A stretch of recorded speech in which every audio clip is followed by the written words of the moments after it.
another live stream on the channel. I am back. Um, Apologies, I have not been streaming. I should have been streaming yesterday,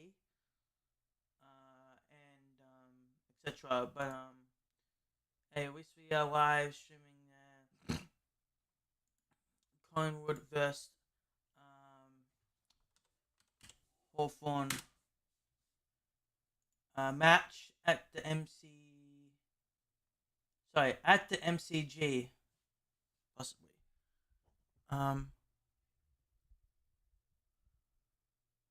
There we go. Okay, hope you guys can hear me now. But hope everyone is having a wonderful Friday night. So today for you guys, we are going to be watching Coolingwood vs Hawthorn. I think they already started, so let me just go ahead and check.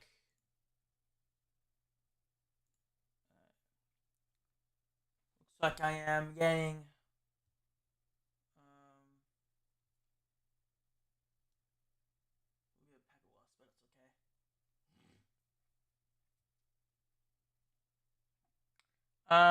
how's everyone's Friday? How's everyone's Friday? Hope everyone's Friday night is going fantastic.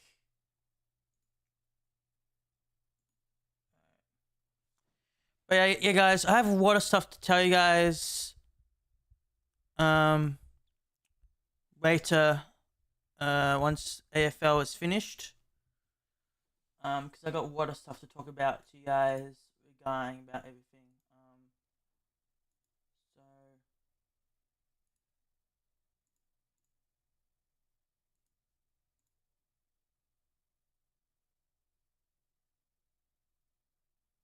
let's get started watching AFL. We'll watch Coolingwood vs Hawthorn.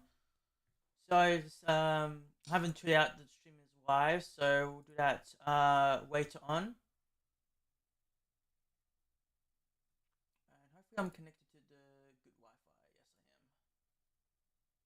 Yes, I am. I don't know why this is not working. Very strange. Okay, right now it's just loading. Usually it does this for VIP week. Hold on, let me just refresh.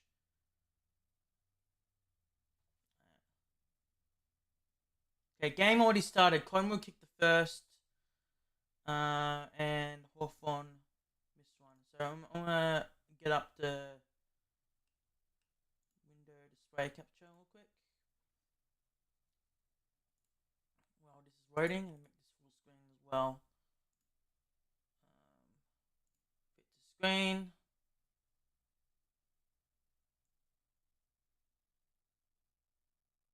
Alright, there we go. On. Like this. Alright, and then do that. Window capture.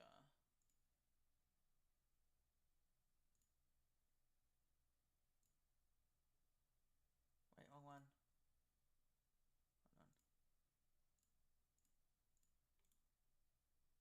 Ignore that chat. I'm just changing it now.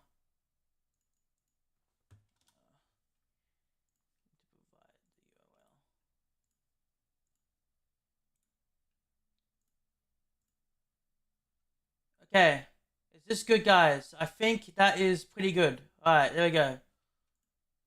Alright, that is the score, guys. Hawthorn kick one, Coolingwood kick one. And I'm going to be starting up the audio right away. I'll put my headphones on as well. And we have a lot of stuff to talk about later on in the stream, so make sure you guys stay tuned. Why is VIP Week not working? It's just loading so slowly. Come on. Let me turn up my mic a little bit so you guys can actually hear me.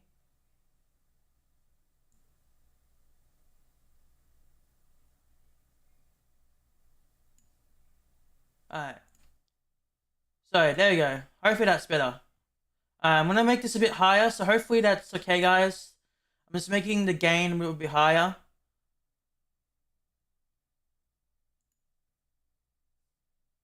So you guys can actually hear me. Why is this not working? Hold on.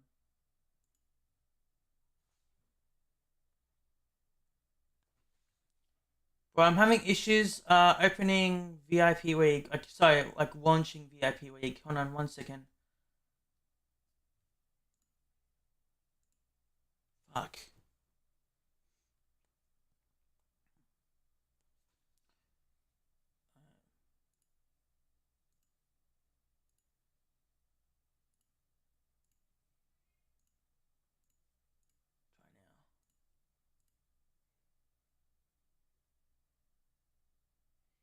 Please work. There we go.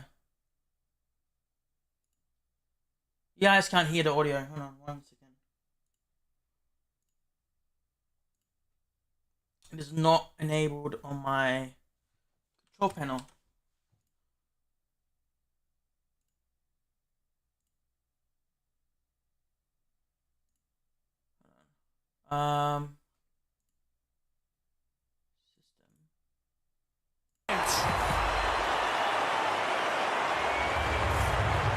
It's a very good start, so they are being really aggressive with ball in hand here, Hawthorn. They're not holding on to it, Jace. Barris, as you said, a couple of interceptions in the back half, outstanding, but they're going quick. They're not going back over the mark and slow down the line. They are going super quick. I'm going to be editing the LA. He said, we want pace on the ball when it suits us, not when it suits Coolingwood. So that's when they want to go quick. You take the intercept mark, you've got the opportunity to get them on the rebound before they get set up behind the footy. That's what speed on the ball's all about. And another kick inside there. So Nick Dacos started to defend the down the line kick, and then Child made the great adjustment and went inside to Ginnivan. Wow. 31 disposals and 2 goals last time. What a fine 13 start. to 6. 3 in the Brownlow then as well. There's a lot of people in the game. It adds to the maelstrom of a huge crowd on a Friday night at the G. Meek fights hard for it. Ward squeezes the kick out. McDonald's been good against the Pies in the past. Warple's on the spot again. Dylan Moore can take the shots. Not this time. 14 to 6. And guys, we'll tell you guys the schedule for tomorrow as well. So far, Hawthorn. Barris taken 2 of those, so important. Bounced off them pretty rapidly too. Yep, just went Hutto. From Howe. Allen versus Morrison initially, and Allen on the follow-up. Sicily feeding it through Nash. Joel again in a tight spot. Down the line aimed at Watson or Gunster, but instead Howe, the dependable. One of their magnificent veterans. Well seen too, though, by Meek. Important that he too can be an intercepting factor when needed to be. Well, he was right there next to Cameron Hutto, so that's exactly what you want from him. They're going the long way around from Scrimshaw to Battle. No, they're not. Cuts it straight towards goal. He might regret it now. Nice, Howe. Howe steps in again. I reckon it's a great kick. Howe was just good enough. He was up to it and read it really well. Nick Dacos feeds Houston on the way through. That's not much of a kick. Not a straight big turnover. kick. Jaff, he had a Goal gets tackled. Straight into a dead end. Weddle tries to find the way through. Crisp just too good at the source. Membry had a slip. Has to get rid of it and does. Side bottom, Josh Dacos, long. Couldn't get it cleanly to Nick. Trying to forge his path through. Jaff held him up and stole the footy. Then got stripped of it himself. Gets tackled. Long, the wrath of his former teammates. That too is holding the ball. They barely laid a tackle last week, Hawthorn. They laid 4 1/4. The mindset coming into this is completely flipped. Yeah, 9 without a tackle, as you said, Gaz. And the ball knocked over the boundary. He's had 5 disposals already, Ginnivan. And important for him to get involved. He's had a quiet season. He spent time back in the VFL, fought his way back in. He'd love nothing better than to find his best form against his old team. Nick has 5 touches early. Cameron, in the direction of Long. Holding.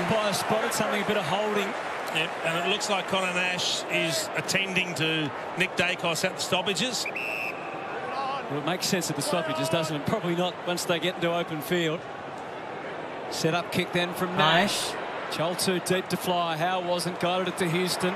Or a fumble from Craner, invites the pressure. Tackle. Jaff and Chol both on the spot. They had him covered. Almost holding the ball near the hole. 55. If it was holding the ball for Hawthorn, then they'd feel hurried right now, Collingwood. Every time they get it, they get closed down really quickly. Skirmish in close. Long settles it out in front of Josh Dacos, who was hot. Ginnivan had him, put it back into dispute. That's where it stayed. That's a good example of what we're talking about. So as soon as they get permission, they get closed down really quickly. This way, guys, this way. Rucks plant their big frames. Nash into a dead end as well. Crisp takes the territory for the Pies. Barras had good position. Membry did well. Nice. Hoskin Elliott shoved down over the boundary. Boundary throwing. So guys, I'm just not concentrating because I'm just being out them live quickly. Sam Mitchell has seen the response he suspected he was searching for. How lasting might it be? Collingwood trying to put a halt to that early momentum. Ward gets after it. Warple lends a hand. Up the line he goes. Chol, good position. Good mark by Chol. A chance to roll and go, which he does. Not the best of kicks, and how the Evergreens seen it well. Made a good start, hasn't he, back there? Had a bit of work to do as well. Into side bottom, and good progression. Houston, who is just settling in still, it seems, to Collingwood. Nice. Quite reached the heights that would have been expected coming in. Off to Quainer. Plays it wide and doesn't quite play it well enough, and Battle knew what was coming.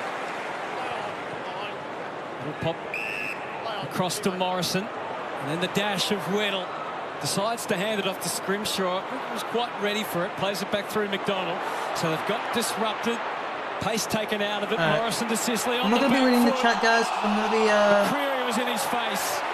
Oh, nice. Conrad has the ball. Quickly. Allen to Lipinski. Back to Allen. Near the Conrad goals. They're going to try to kick it.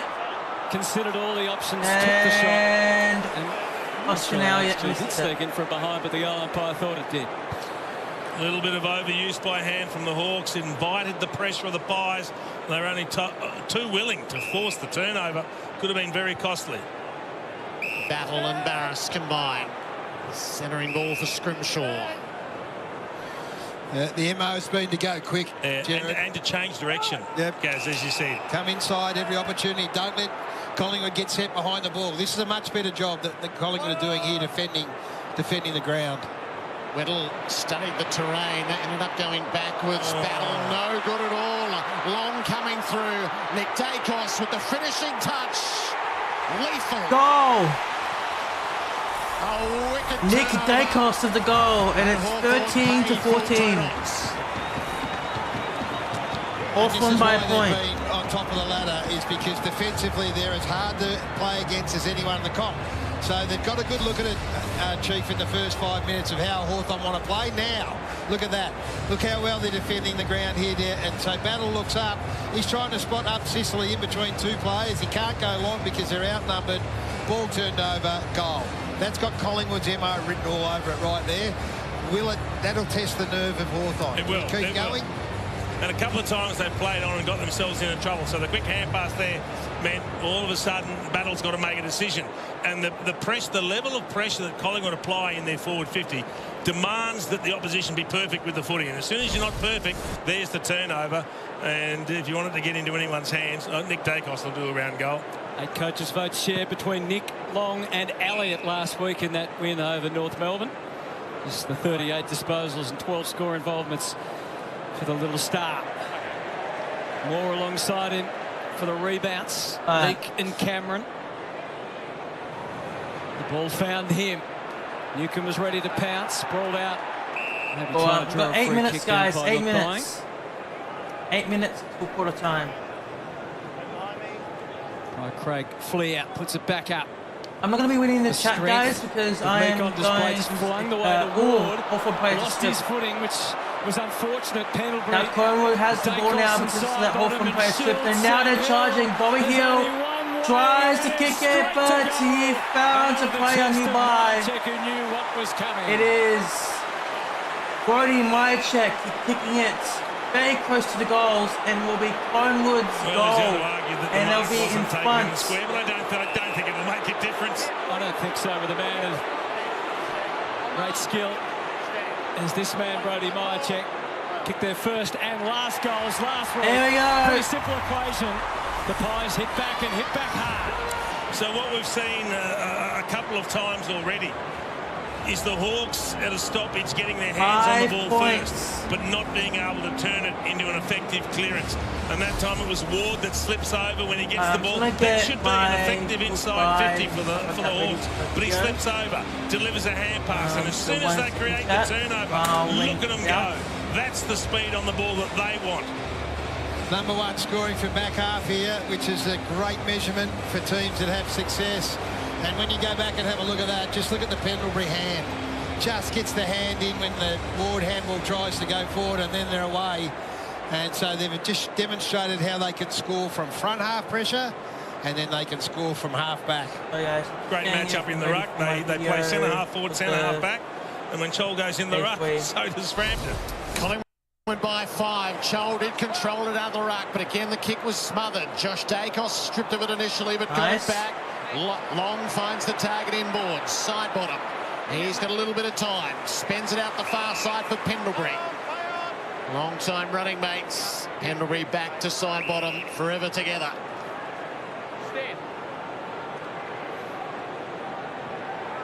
And again to Pendlebury.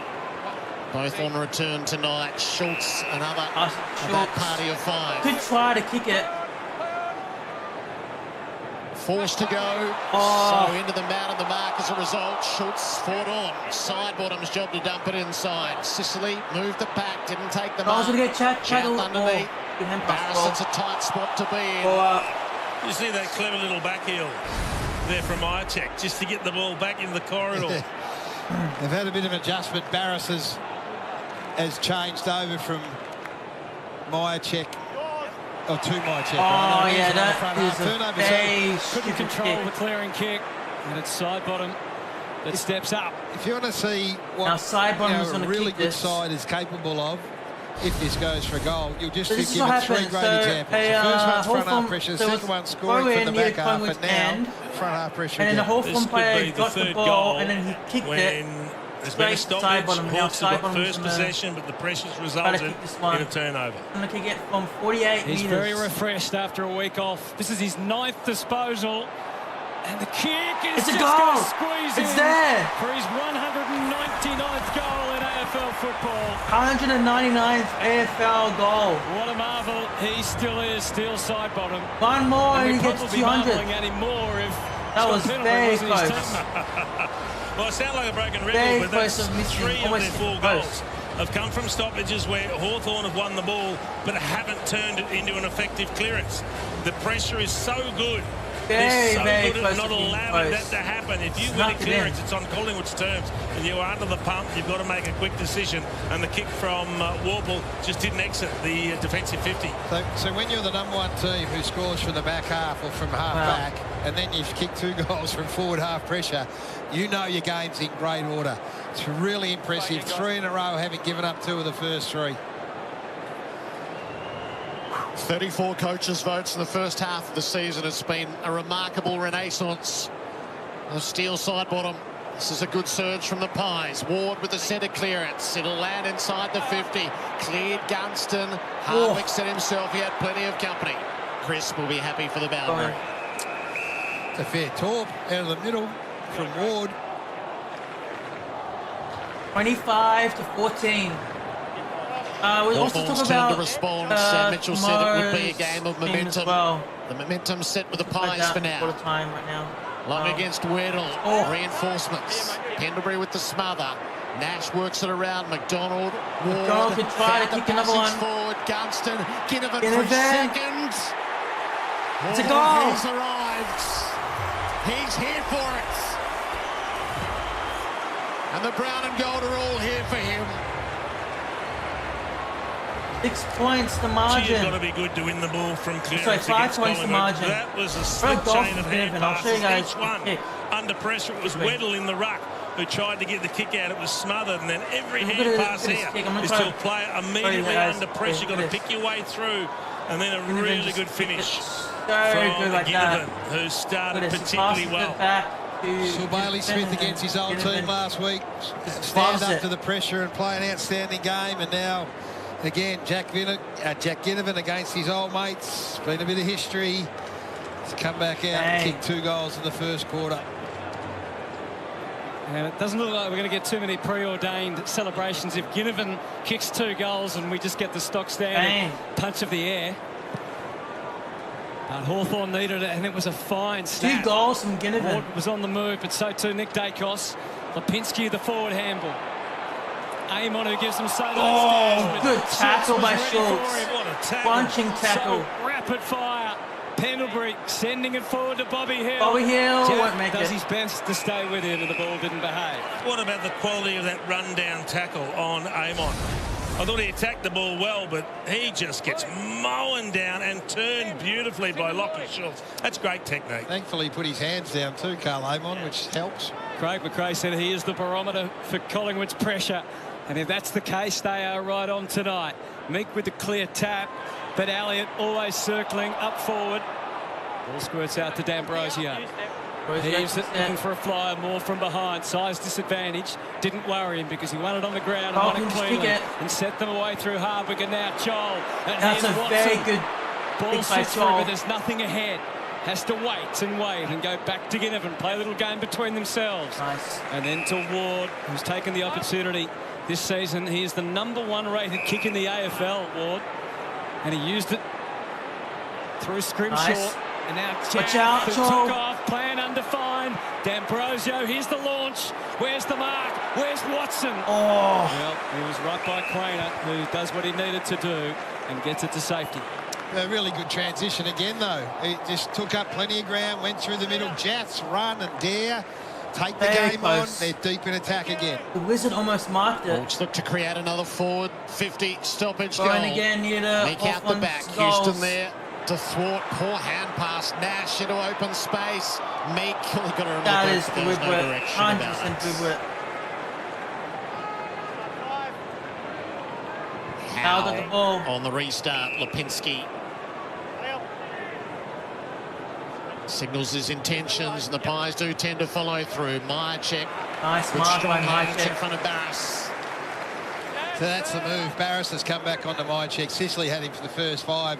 Sicily finds himself with I need to fix this monitor. This monitor keeps on making clicking sounds. I don't know why it's enthralling matchup. Hill's the target. Hill almost didn't quite bring it down. Sicily pulls it clear for the Hawks. Creative stuff. Out to Nash, onto D'Ambrosio. Quick hands to Ginnivan. Back to Nash on the reach. Nice. Ginnivan's got to be clean. Just the chip forward. And we cut off easily enough. That was a stay back. That's the one they don't want, Jared. Under pressure, he had no choice, but that's the one they don't want. Back. Houston's made a good start. His 7th disposal finds Howe. Was also prominent early when they're on the back foot. They're pressing stronger now. That is definitely a free kick. High tackle. His numbers just down a fraction from last year. 21 down to 18. There's been a number of Hawks carry right about during the week who are just off a bit from last year. 3 minutes and 43 seconds to they go. build into the season. This is making it harder for Collingwood to defend. So you look up the ground, they're working hard to try and fill the gaps, but they're using the whole ground here, Hawthorn. That's what we saw last year when they're at their best. They were able to use that to move it, though, for the back half. So is this going to be the case here? Very quickly. The framework ahead looks pretty good from a Collingwood point of view. Everyone knows where they should be. Just probing, Hutto. They're just probing and probing. They've got a bit slower now. So Collingwood are set up really well. Whenever there's a new game, it's always 75, 75. Hand might be forced here to go long down the line. Chol drifts in from the back. Marked it. Meek found himself Now they can run Hawthorn. Watson, perfect. Nice. He kicks it well. I don't know who picked it very well where he marked some Hawthorn player marked it. You can see the disappointment with Houston. So that's a real win for the Hawks. Yeah, you might not be able to do what you want to do, and if you have to take down the line, take down the line. And unbelievably, it was Lloyd Meek that got a crumb over the back to get it going. 11-6 in 11 games this year. We know he kicked that bag of 4 in gather round to show his ability up front against the Pies last year. Can't repeat the dose there on the snap. Little bit of afters for Ginnivan. Bobby Hill takes him to task. Josh Dacos marks the kick in. Might have been one of the rare occasions he didn't actually do anything, Ginnivan. I think they were just into him after he turned over the handball. Come on, Jace, he had it coming. Pies spilled out of half-back. Allen on the receive. Umpire just momentarily got in the way. Battle forges out. Uses aim on. In a rare vein of form for Whittle. D'Ambrosio on the lateral. Whittle takes off, makes it up as he goes. When does he not? So D'Ambrosio. Cameron position down the line, exactly where he's taken so many intercept marks here. Long down the line, it worked last time. What about this one? Meek moved the pack, it was all judged legal, and Newcomb was the lone flyer. Kick goes in for Hardwick. Hardwick again. It's replay, outstanding.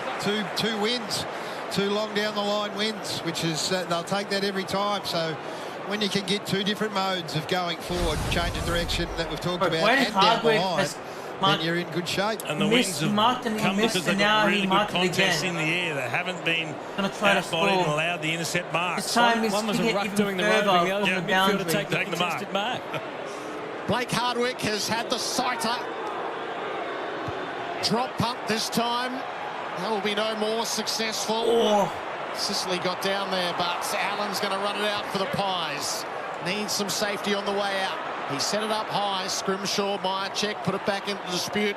Underneath Hardwick's hand pass. Around a jab. Carves the kick inside. Houston. He might grow into it all tonight. His contested numbers of things that have been a little bit down this year.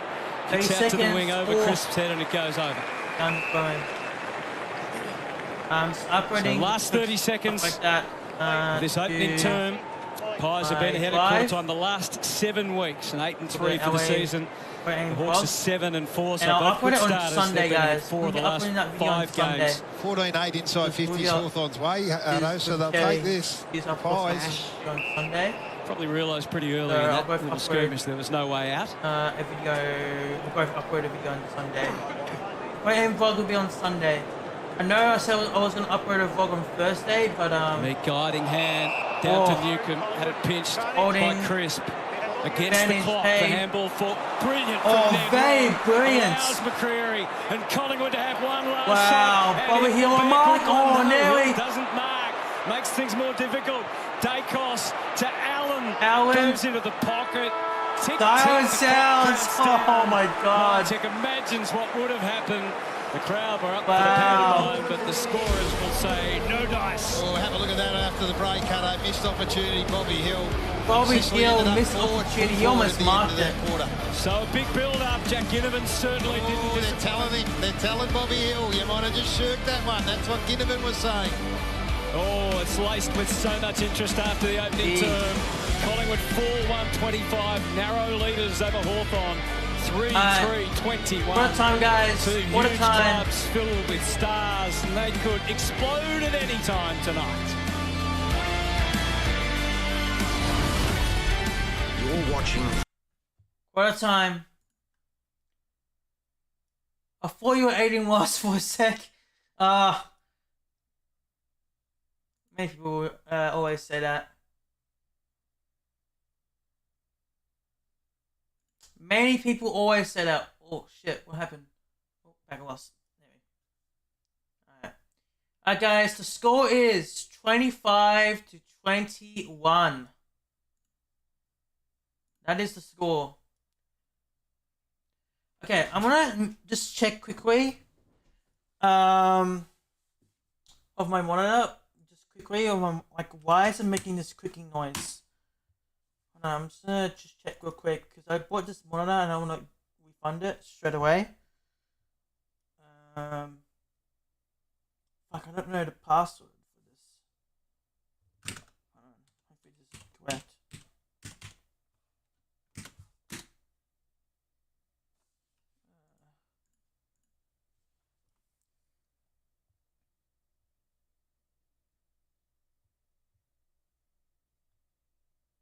I want to check quickly. I want to check quickly on the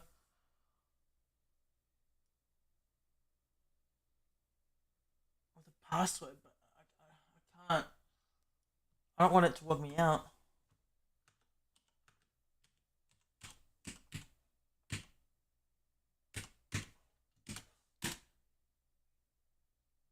Fuck.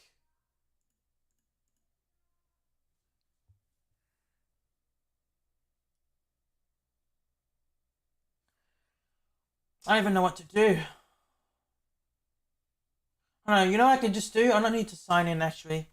I can just sit at the monitors. Here we go. Asus monitor. Here we go. Perfect. I got the 361, yeah? Asus.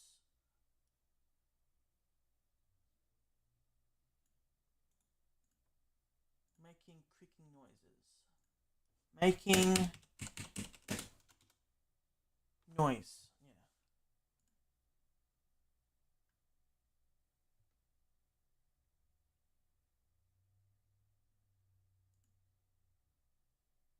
Oh yeah, there we go. It has. I was trying to see quickly.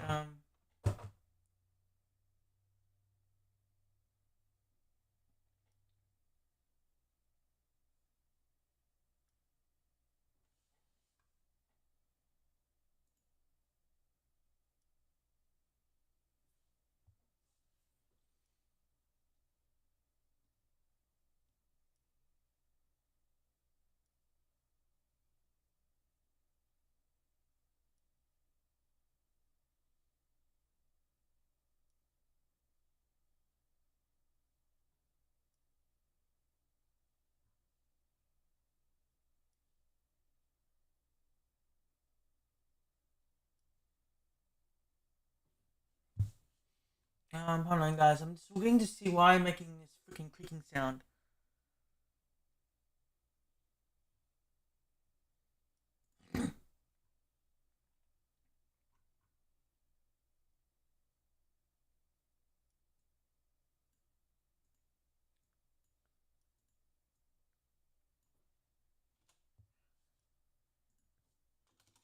Making creaking sound. I want to get rid of this.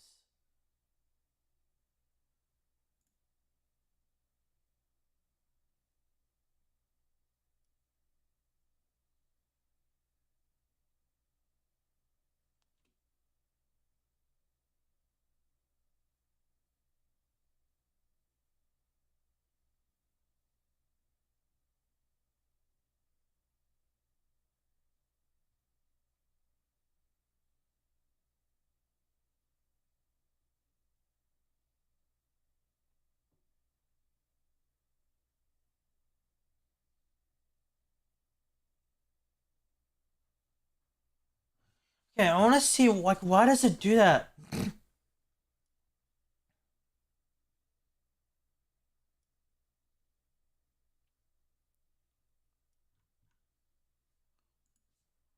Hold on.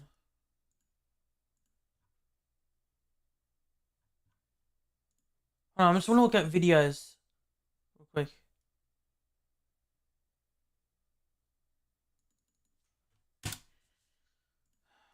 So annoying.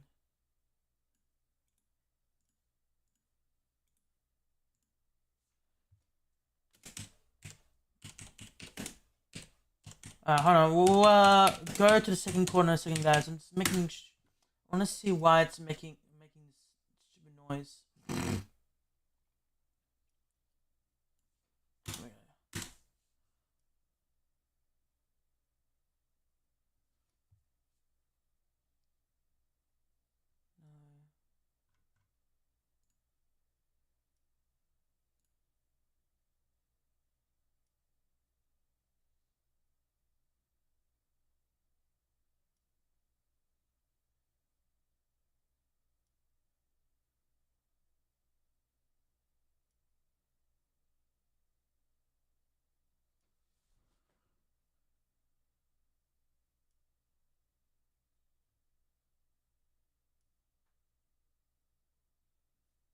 Alright.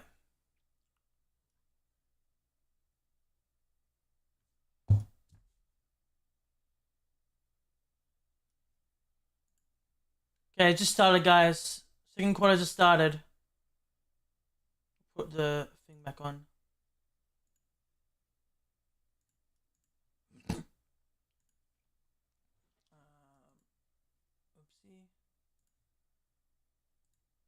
I was put the sound direction, and Hardwick flies over the back. I'm just gonna check quickly why it's making that Josh Dacos sound, and then I'll searching for a reprieve. Pendlebury, Quaynor driven backwards, able to get it off. Hill, sharp hands. Nick Dacos, so good from the pies. Quaynor to Chris. They've opened up the possibilities. Chris kicks to an open forward setup. Just on the line for Membry. No, just over the line for Membry. Handed over. We talked about Hawthorn not laying tackles. Well, they had a chance to lay 4 right then, and Collingwood broke every one of them. Oh, that's tight. That is tight. Barris lost for the wing. Moore fully stretched to do what he needed to do. O'Ginnivan had it stolen by Dacos, who's moving every which way. Bedazzling again on the wing. Gets it back under closer, more confined situation. Weddle to Ward. By hand again to Morrison, to Ginnivan. I need a kick soon. Down the line. And he too sends it closer to the crowd than his teammate. Darcy Cameron scopes out what's ahead. Deep breath or two.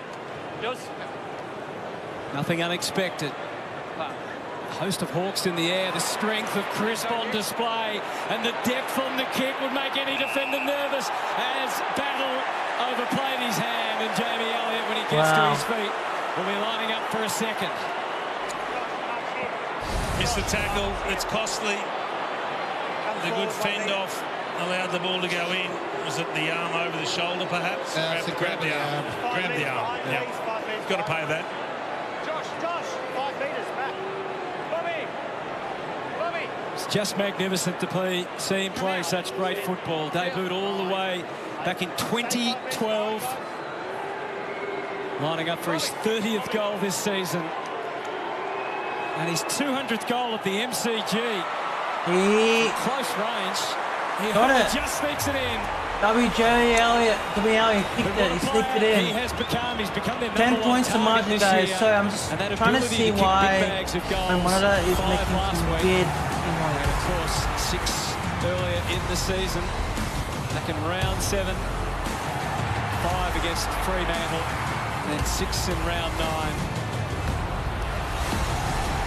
Against North Melbourne last week. Beautifully straight, kicking 5 goals. And the most he's ever kicked in a season is 39. He's well and truly on his way to best that, maybe even in the next month or so. Well, it's just great to see him get some continuity in his football. We're so used to, unfortunately, seeing him suffer injuries and miss big chunks of seasons. It's just great to see him playing week in, week out. Such an important, high-quality player for the Able to get it off. Hill sharp. Collingwood by 10. Cameron puts it down for Crisp. Broke the tackle. Nick Dacos set Cameron a big task. Now that has tended to be paid as holding the ball, and it is again. So the Hawks break. Newcomb, maybe they wish they hadn't taken it. No, Newcomb got out. Over to Ginnivan. Goal number 3 on offer. He's unstoppable. Oh, he got it. Never mind, he got it. Holy shit, Ginnivan. What the fuck? I don't think you can believe it. I think that one came back late, guys. It was never going through until it went through. They're not plus. I was saying behind, but he literally just snuck in. But I have to show you guys this. That was absolutely clever. So centre-bounce clearance has been a massive issue for the Hawks. It wasn't clean, but they didn't give up on it, Chase. They just kept at it. And then they got out, and Jack Ginnivan got involved here. And I think you'll find here that this does just come back from the right. It just came back. It's a nice finish. 3-0. And that's the first time the Hawks have done to Collingwood. Collingwood have been doing to the Hawks. It was Collingwood that got their hands on the ball at the clearance, but they weren't able to get that effective clearance. Pressure resulted in the turnover. And then that the big goal bomb from 50 I from thought it was Ginnivan. So he's taking his opportunities. Makes such a difference. Too easy. The target. Well, there's another part to this. We'll get to it in a moment. Make off to Warple. Tumbling ball. Shut down by Houston. Again, a long kick, but beautifully handled in the air by Battle. Fires it out to Jack. Dylan Moore, as we said, back out there, testing out that ankle. Was well tested too by Perryman on the follow-through. Into Nash. Returned last week from that suspension. Set up for the switch if they can go lateral. Play on.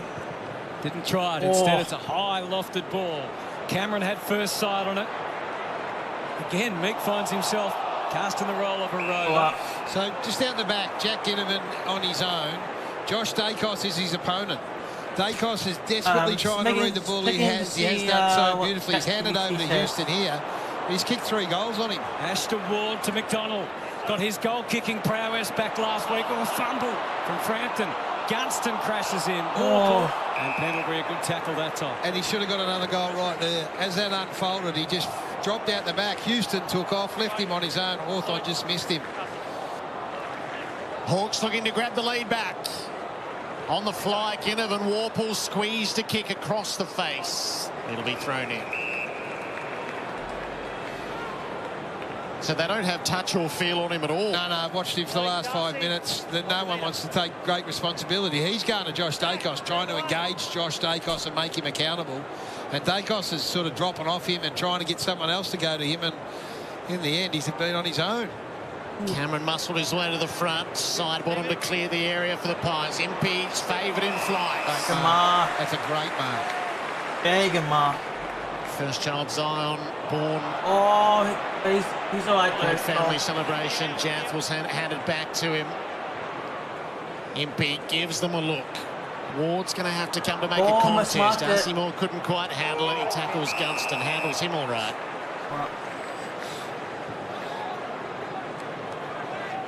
And the Hawks can push again at a stoppage. Meek rebounded to him. Probably missed his boot. Pie said he tried. That's what we have to do in that scenario. Nick Dacos floats it inboard. Crisp has to make it good and does. Lipinski, Josh Dacos. The spread for the Pies for side bottom. Perfectly nice mark by side bottom. Who looks up. Has Membry ahead. Just look up and just kick it. Schultz is also an option. He goes for Membry. Had to nice double back to Membry. Mychek's in the goal square, so the handoff to Schultz. He had Elliott marks. Long, and he chose the hot hand of Jamie Elliott. See, it's good transition. That is great transition from one end to the other. Scrimshaw's got to take body when he goes in for a marking contest. Play on, umpire said. Back to Houston. Finally, it's side bottom to try and settle things. What a kick! What an absolute kick! From Steele side bottom. From 50. Side bottom. Played themselves in 200 goals. Played on, but if you're going to get out of it, you need your quality players. Holy shit! How many times have we seen Steele side bottom do 10 something points. like that? 200th goal in AFL football. 200 goals. 200 great goals. He needed regulation. Terrific attack there from Membry, and then they hit the target inside 50. Passes to Elliott, and then Elliott, I don't know what he did. Passes to side bottom. Pass. Remember, it's called not 15. We had to play on. And then all of a sudden you need and to get yourself out of the hole. And off one step, he's good enough to do that. He knew as soon as it came off the boot. Get yourself out of the hole, give it to Steele side bottom. Yeah. He's the highest rated player on the ground right now. He's come back off a week off. He's going to play for 5 more years. So. From pretty close to where he kicked his most famous goal too. That is crazy. Pies by 10. W side bottom. The key protagonists are all involved. Here we go. Meek gets after what Hawthorn has to say. Stood in the tackle. Newcomb clever enough to give Ward a look. Coolingwood has the ball again. He's gone for Membry. And Membry almost marked it. Umpire said play on. Elliott came with him. Good stuff from and to no avail. To turnover after pressure. You've got to understand how good the ability to read the play is from Nick Dacos. He knew where the hand pass was going to go and intercepted it long before it was given. Schultz from the out of bounds on the full. He'll give them a look at the top of the square. One for the high flyers. Cameron positioned himself out. Barris. Man in front. He's taken some big marks down back. That's his third intercept. And that's a big one in front of the two ruckmen who are also flying for the ball. That's why they targeted him. He handballs the play on call to Battle. He squeezed up against Damon. He just got the kick away, but it was pure as it usually is to Newcomb. And suddenly it's the Hawks on the thrust. Hardwick good in the air and on the ground. Draws the free, looks ahead. Gunston coming at him. Instead, just pokes it into the pocket to Moore. D'Ambrosio drifts down to try and match up his opponent in the goal square so they can have even numbers. Joel was the potential target, but now it's Weddle's choice instead. They circle the perimeter. Pained look on the face of Josh Weddle. Well, I'm watching Jack Gunston. He just can't get off Jeremy Howe at all. Kick was relatively low, and Perryman put his body in the line and then followed it up nicely. Clearing kick had height. Weddle has the advantage in the air against Schultz. No free kick. Rushed handball. Ward has a lot of work to do. Pies everywhere he looks. And the umpire calls for it. Hawthorn really feeling the pressure from the Pies right now. They've upped the ante and they lead by 10 points. Rucks share it. Warple comes through. It's reading the cues so well. High risk, high reward kick into the middle. Hoskin Elliott to make it good. Hands it off to Lipinski. Sees the charging. So you can put this down to Jeremy Howe. He was actually behind Dylan Moore, but he read that quick kick from Warple at the stoppage. He read it first, he jumped in front, he took the mark, and then he was away, and it was a beautiful transition from defence quickly into attack. What is Tom Mitchell going to do? Taking 3 intercept marks, Jeremy Howe, and he's got Jack Gunston right where he wants him. Jeremy Elliott marks. Collingwood haven't had a goal kicker like this since Travis Cloke a decade ago, who could put up bags like Jamie Elliott is this year. For the extra distance, he winds What it a up. kick! Is that going in? So well. I think that's a touch. Is it a touch? 3 for Elliott. It's a goal. And he is the Pies talisman. Well, I wonder whether there's not much Josh Reynolds can do about that. I mean, that's just beautiful transition play on the back of the Howe read, as you said. 16 points. Yes, as a forward, you've got to have front position. And there it is. Dylan Moore caught behind, and then he allows Howe to play on. And look at that kick. They took the risk in the corridor, but they had numbers, and then they're able to deliver the ball beautifully forward. There's nothing Josh Ballard can do about that.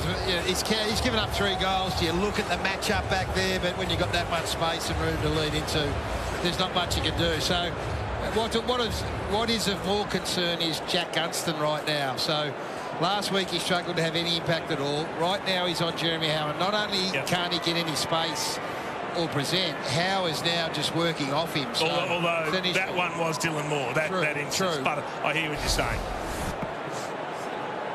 Equals second now on the Coleman.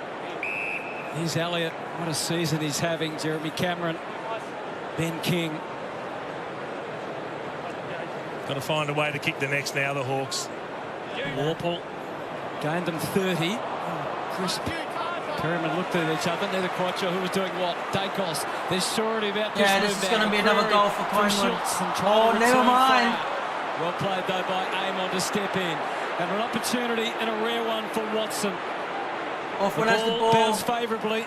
Nice. Now, McDonald. It was barely, in fact, it wasn't the required. Gunston under siege and no sympathy for the umpires. Allen takes Gunston it and he ran at least 20 to 25 metres. High ball, disadvantage. That is definitely a free kick. It was all a little bit wayward and out of kilter.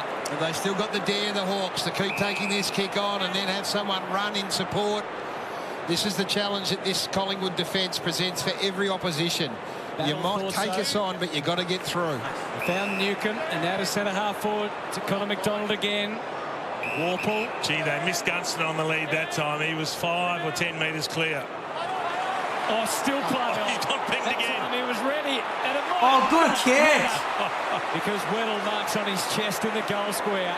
Gunston is not impressed. No, he's desperate to get himself in the game. But this is the problem, right? So he's going for these really short leads because that's the only way he can get off. 6-3 for the season. We've seen him in defence. We've seen him in the midfield. We've seen him in the ruck. And we've seen him up forward, kicking telling goals for his team. Wow. And the Hawks needed it any which way. It wasn't exactly the sort of play you draw Gunston. up, but Gunston involved. Yeah, well, they had to get it, Gas, because it was at breaking point as far as the scoreboard pressure was starting to build. You can see Gunston, he'd been on his own forever. He'd led a couple of times and no one saw him. But twice now he gets on the end of a short kick that's not deemed 15, at least on that occasion. He's able to get the ball out.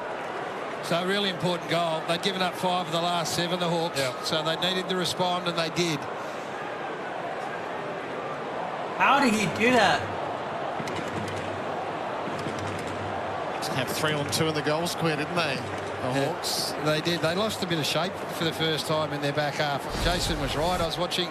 Gunston had got into some space and just a bit all at sea for one of the first times tonight. Understudies come into the ruck. Chol is just better at that craft. Good job, Chol. Gives it off to Newcomb. He'll give his forwards a look. Gunston planted himself. Moore made the spoil. Ground balls. Side bottom on the spot. Didn't quite deal with it well enough. Newcomb. Oh, ball up. High. Oh, it was a high.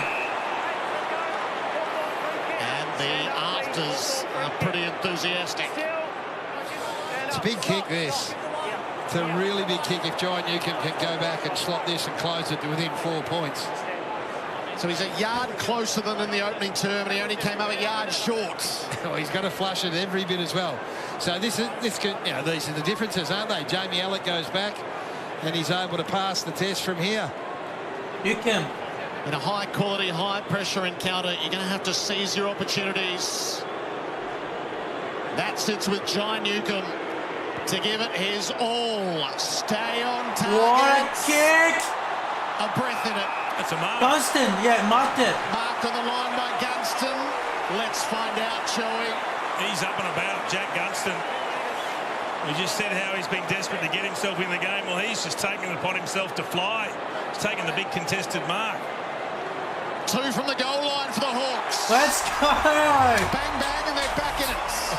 And that is not what you expect from Jack Gunston, Gas. In the Gunston. most unlikely way, He's he's been able to get on contested top of Jeremy Howe in this instance in an aerial contest. Good on him. Good on him. He's just got to keep presenting. He's got to keep working. You can see a bit of frustration in what's going on, but he's just got to keep presenting. And that is unbelievable. It's against more Frampton and one other. And Jared's call of being a yard short was almost perfect. But well done to Jack Gunston, well done to the Hawks, because they'd just been on the back foot a little bit. They'd given up, as I said, 5 of 7 goals, and now they've answered with back-to-back. Great result. What they are doing is they're winning the territory battle. So it's 24-14 in the inside 50s. That's what's got them back in the game. They've just got to make sure they don't turn it over. Wow. That's when they're getting punished. It's a great mark. Great season. He was goalless for the first time last week. Neutralised in the middle. The maiden ruckman back at it again. Amon, it jars loose to D'Ambrosio, being tailed by Crisp and Lipinski, which meant that Amon had a bit of space, and he will relish that. Puts it down once. And now heads to Hardwick, and Chol, who came late at the front McDonald, where he needed to be. Out to Ginnivan. Kept his width. Remain useful. Nash slings it deep. Oh, Howe didn't mark, which meant side bottom was under immediate stress. Geez, Darcy Cameron just getting to his feet now, guys. A big knee in the back there from Charles. He's in some real pain. He's in an angry mood, isn't he? Pies by 4, but their lead is under threat. On the move, trying to force his way through was Hardwick. You get a feeling they're not going to go away, Hawthorn, by any stretch of the imagination. 8 minutes and 34 seconds. Up again. Meek. Given the room to tap it with direction, but straight to Crisp. Myercheck, Amon and Sicily. There are 3 in the area. That's always the likely result. It's a good result for the Pies. Myercheck 1 against 2. Able to force the ball over the boundary line in the tackle, and they can reset the Pies.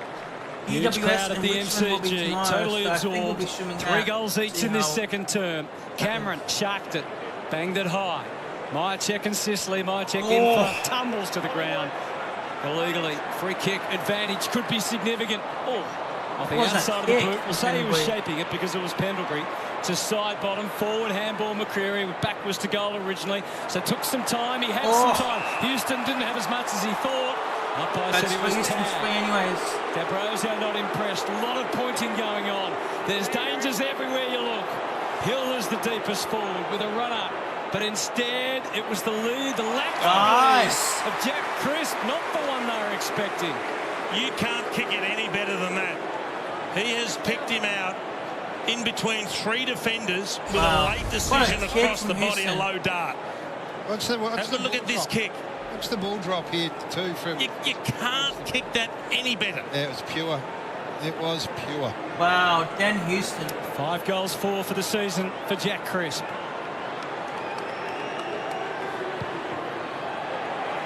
Let's go. He's hit the post. That kick. It looked online and it looked offline, and it's swerved back and hits the post. Wow. 5-point margin. James Sicily ball in hands for the Hawks. They have kicked the pass 2. In long to a pack. Scholl trying to get it going the Hawks' way. Cameron fed it back the other. Long and Lipinski combined. Kicks a beauty. Nice. Myercheck into the hole. Well, it's really interesting to watch that ball at ground level at half back. Myercheck is going to the try Hawks to were going to win it, and all the Hawthorn players in the area had run forward. 6 minutes to go, guys. And when it wasn't won, there were Collingwood players forward of their ball able to take it away. And then you get that beautiful inside 50 kick from Lipinski. Goals in all bar 1 game this season. Brody Myercheck and Myercheck kicked it. True boots. Easy. And Collingwood just push Hawthorn away again. 50 to 39. Great game of footy. What we've seen demonstrated in the last I think minute next or 2 week, is just how important it is to be able to hit a target when you go inside 50. They've only been inside 50 16 times, Gaz, and they've scored 10 times. That was a big mark. That's extraordinary conversion. Yeah, it is. And the other thing is that they were just starting to get opened up a little bit from a clearance point of view, which has been Hawthorn's great challenge. And Hawthorn had just started to get on top, and this came Darcy Cameron in the end said enough of it. He actually grabbed the ball out on centre wing and got the ball moving again. So clearance has been a little bit of a challenge for Collingwood, particularly in this third quarter. McQuay will be so happy that he is... Watson at the goal square for the Hawks. Elliott the primary focus at the other end. Can be a small man's game in front these days. Cameron tapped it. Newcomb first onto it. Long not far away. His pressure game is at the heart of what he provides for the Magpies. Averaging over 6 tackles a game. Against his old team tonight. All the senses heightened. Newcomb covered quickly. Lloyd Meek's been competitive. Yeah, I think he's been good. He's had 3 centre bounce clearances himself. Clear access there. Nash's hands were swift. Newcomb stripped of it. Allen flopped it. McDonald. Ginnivan was expecting pressure. Rushes the kick forward. It's okay for Child. Fully engaged Frampton. Morrison where he should be. To the inside. To Ward. Scampering through. McDonald. Good smother. Very good smother. Just like that. Collingwood players, Collingwood fans will be so happy. That's Collingwood player smothered it. Margin 11. And it's new Hawthorn's goals. Hardwick back in the goal square. 30 metres around from this throw-in. Cameron took front position. Gave him the chance to do that. There was danger in the kick. Pendlebury awake to those dangers. A handball. Barris was really bearing down on Hoskin Elliott, but he recovered well to Josh Dacos. Usually an outstanding kick. The Hawks were ready, but it gets through. Just eats through to Myercheck. Into the middle they go. Lipinski, the build just fine. And very good. Bobby Hill. Well, again, it was Darcy. I want to see Bobby Hill try to kick this. Just from a clearance point of view, said, I'll do it myself. You blokes aren't getting to work. He's grabbed the last 2 out of the ruck and just pushed it forward. And then this was the ensuing play, the handball into the middle, the corridor, and Lipinski's last 2 kicks have found targets inside forward 50, which you keep saying it's so valuable. You've got to get reward for your efforts when you go inside. Third behind Elliott and Myercheck this year in the goals. 16 goals, 9. Missed last week, of course. But Bobby Hill goes out to the right. Can't keep the trend of beautiful set shot goal kicking going for the evening, and the margin stays at an even 2 goals. Hawks turn to bring it in. MP. 8 Immediate goals target and to 3 work with. behind. It's Grimshaw who's looping around short and Amon Oh, close to nearly. goal. Amon hasn't been able to take the yardage that he typically does. Finds Wards. Now Jouth's got loose at half-back. It's not the best of kicks. Takes a while to arrive. Jouth confronted Elliott. Stone cold got in. Wow. And the crowd did love it. 50. 50 metres. What was Troll doing? Well, it's unforgivable. That's what it is. In a game of what appears to be inches, they're hard to come by. You've got, okay, you've given a free kick up out 60 metres away. Oh. What was Troll doing? Don't touch it and then, yeah. Sorry. Well, he gets pinged for putting the ball on the ground. Yeah, once he let go of it, he was in possession. Once you put it down, when you should have given it back, you get pinged. Elliott for his 4th. He's in the form of his life. And Collingwood have the biggest lead of the game thus far. So the biggest difference in the game at the moment for me, Gaz, is Hawks are winning enough ball, but as soon as there's a ball in contest anywhere around the ground, once Collingwood win it, Hawthorn's been unable to defend. They've moved quickly and they've always found targets. Let's explain this to people here. So he's in possession. He's not allowed to let go of the ball. Yeah, so he's got to give the ball straight back. Got to hand it back. So unforgivable. Just a bit of a break fade. This is against the flow a bit. 26-18 inside 50s. But every time they win the contested ball, Collingwood, they score. They open Hawthorn up. And their efficiencies going inside have been remarkable, and that's from a goal-kicking point of view as well. I've seen that not paid this year. But anyway,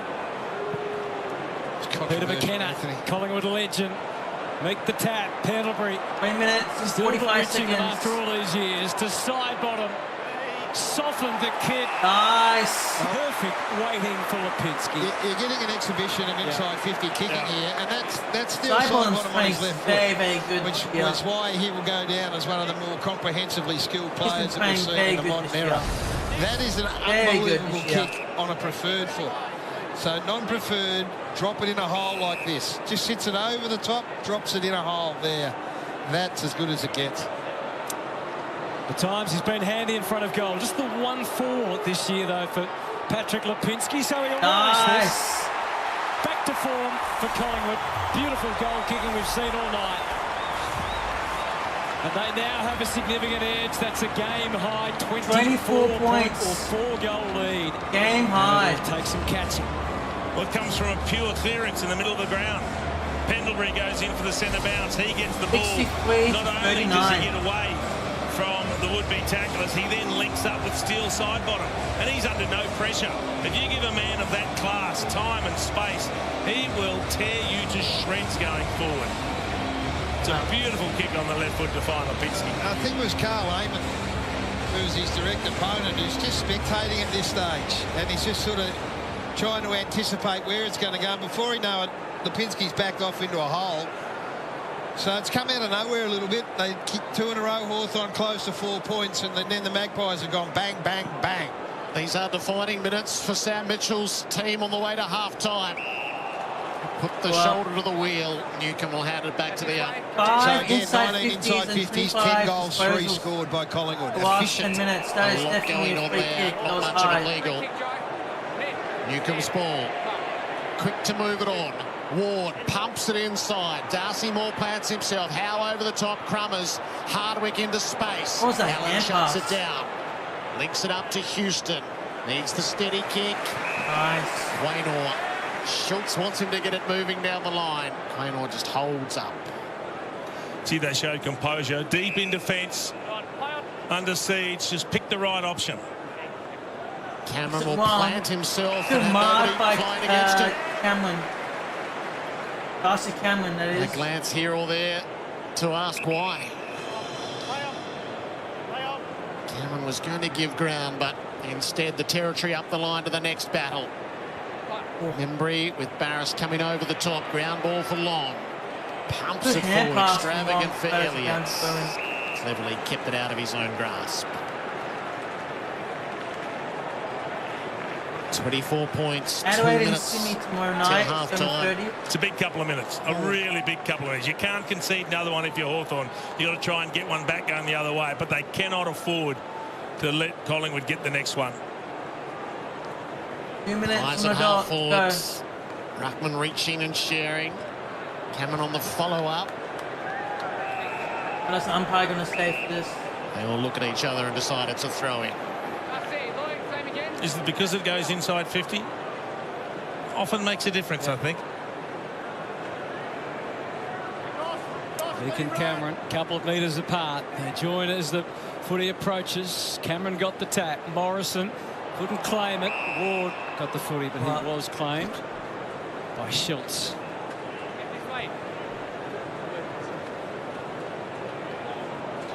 Vic reaching over the top. Cameron to the floor. Morrison at least trying to tell the umpire he was attempting to handball it. Eyes out to a 4-goal lead. Threatening again. Meek, Morrison, it's all in a rush. It's what the extreme pressure will do. Allen back to Josh Dacos. Side bottom again. Another dreamy handball forward. To Long on the scramble.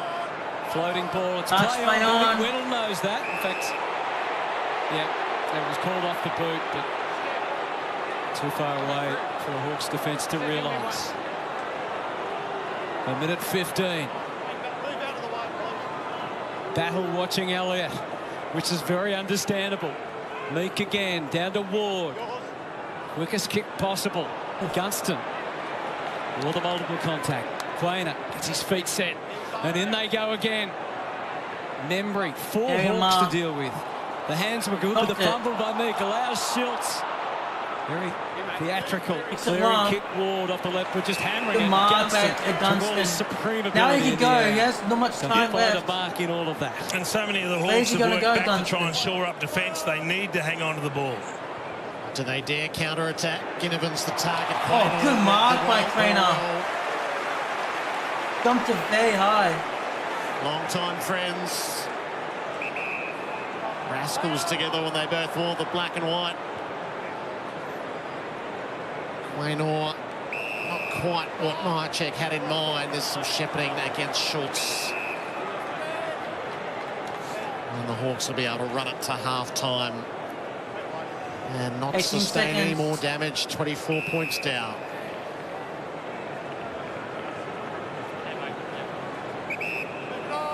Looks like no score. Meek down the line seems the logical approach. Gunston some more marking approach. Quick kick out of the air from Ginnivan. Amounted to not much. More. One last thrust. Barris taking the grab. There's no whistle, but it doesn't matter. There it is, half time. Collingwood puts the foot down late in the second term. 3 consecutive goals, and they lead by 24. Jason Dunstall, a quick thought from you. It's just incredible efficiency. They've only had the 22 inside 50s and they've scored 13 times. Second half coming. That's an extraordinary conversion rate. Big second half. Not just the accuracy in front of goal, but the percentage of scores per what inside 50s is way above league average. So the game we'll far from over, see. Gary Lyon, but from what we've seen tonight, this Collingwood team, maybe along with Brisbane, could be the teams to beat this year. Kaz. Thank you, Jared. Welcome to Friday Night Footy on Fox. It's brought to you by Industry Super Funds. When it comes to super, there's only one symbol to look for, and the symbol that's shining brightly right now is the black and white one with the Magpie, because they're 24 points up.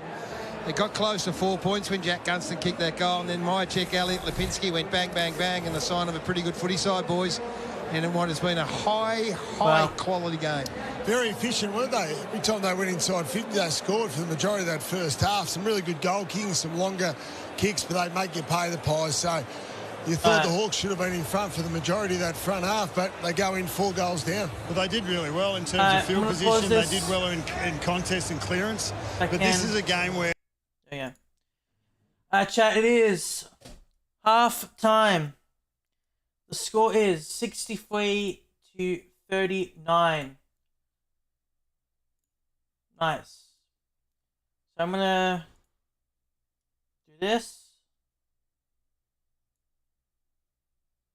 Wait, why is this not going? Hold on.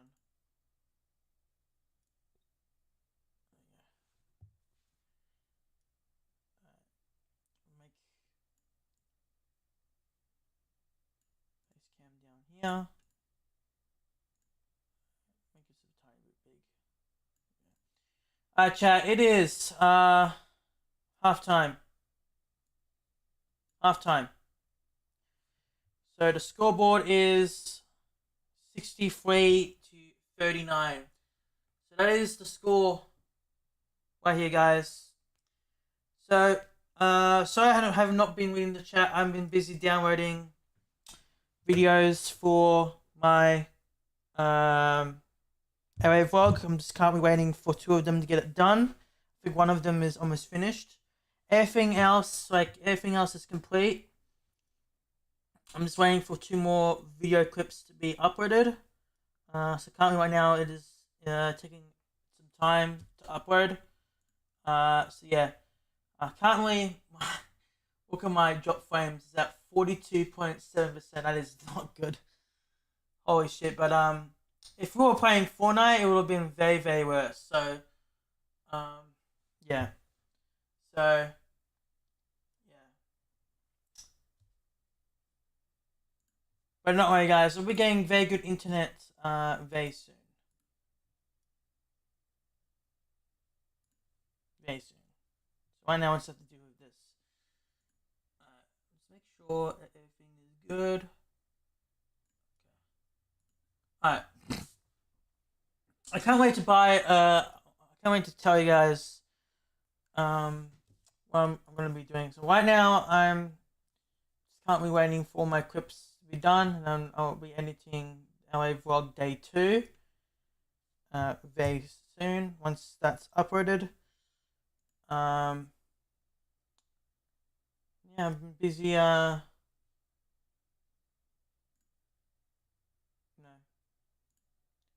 me just check my second account.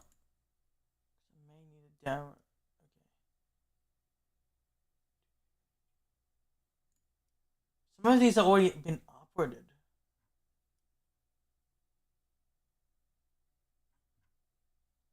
Interesting. Okay, yeah, these are complete, so these are finished.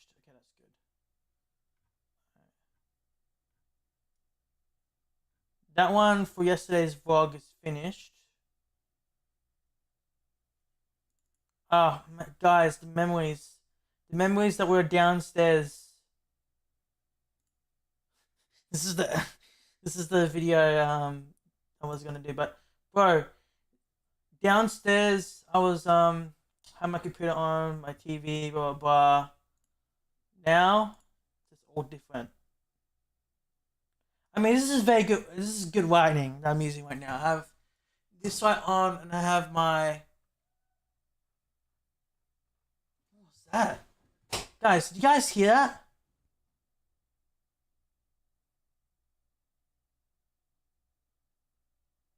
What was that? Hey guys, did you guys hear that? What was that?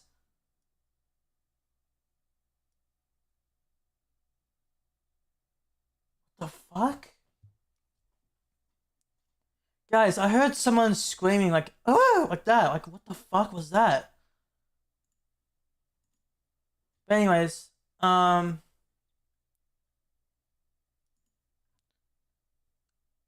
almost done chat. Like, once it's finished, I'm gonna like restart the stream and I'm gonna put my phone on data. That's what I usually do.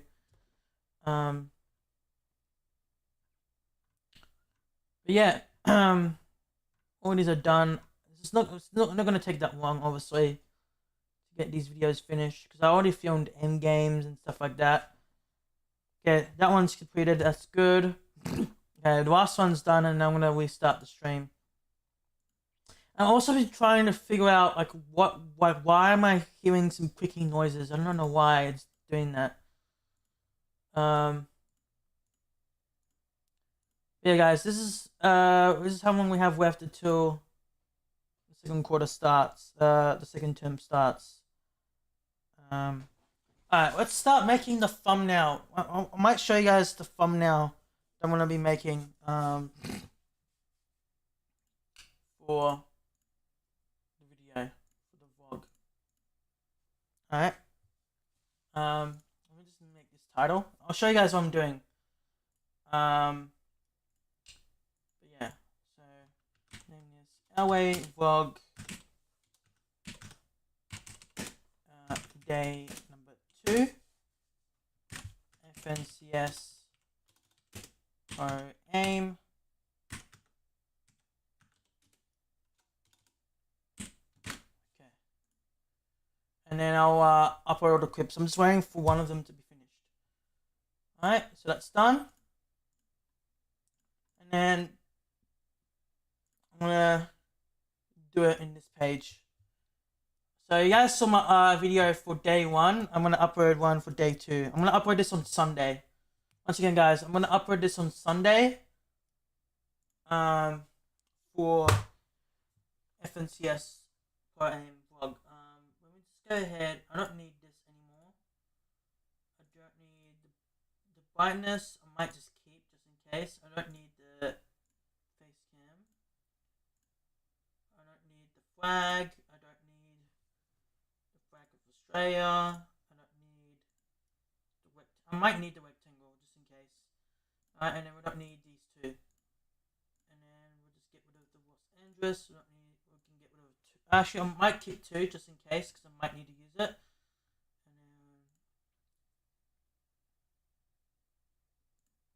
Okay. Alright, so let's go and search up FNCS per aim. Alright, FNCS per aim, and then we're gonna look for the one.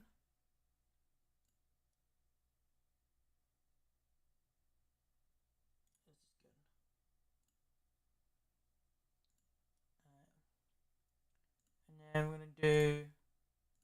This is who you won, guys.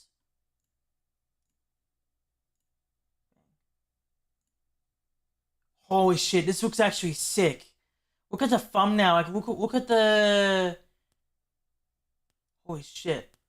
Look at Nico 30.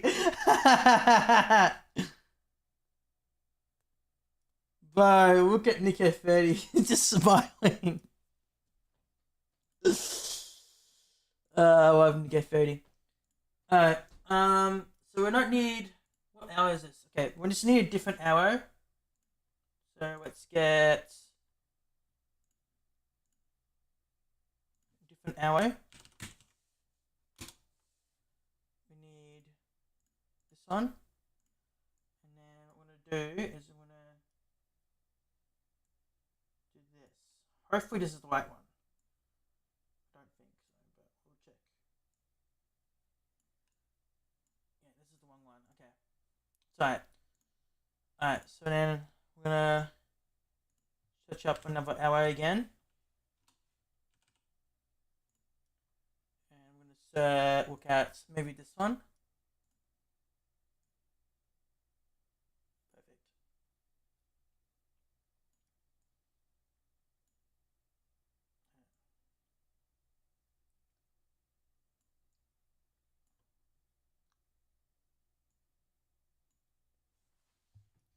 Perfect. Shit.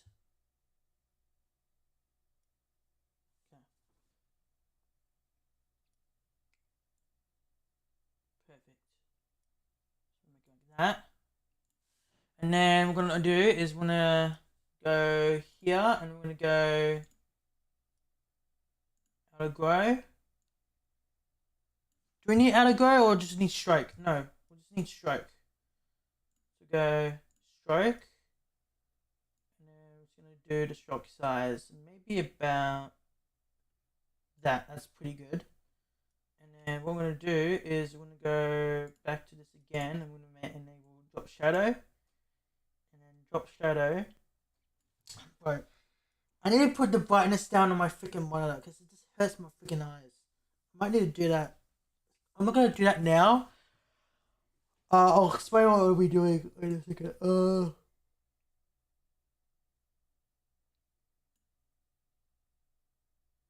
Spread.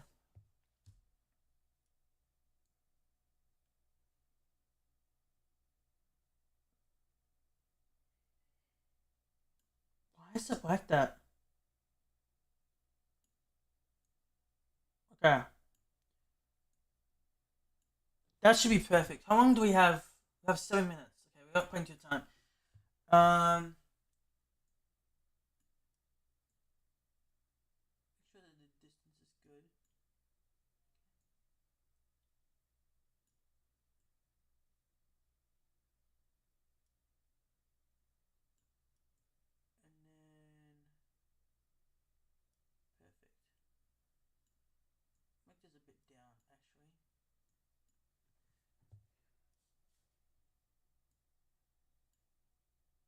Okay. Hopefully that's good, or should we just make it a bit more? I feel like we need to make it a bit more. Oh, that's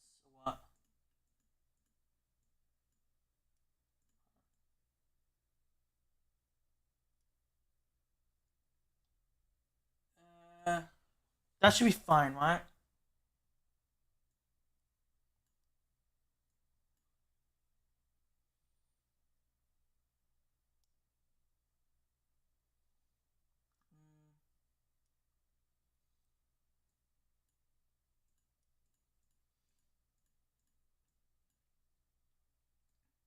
I don't even know where to put it. I mean, this is pretty good. I actually like the outline to it. Alright. And then...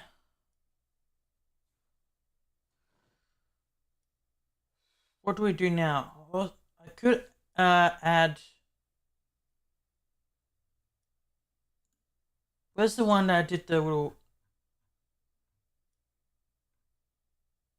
I'm just trying to see where I can find it. Is it here?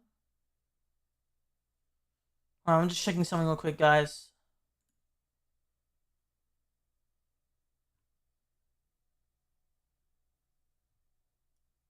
No.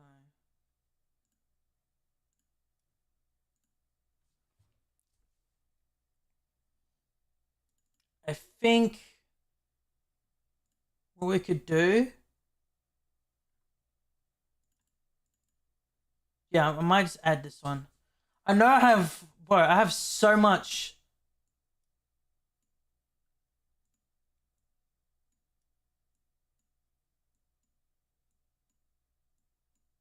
thing.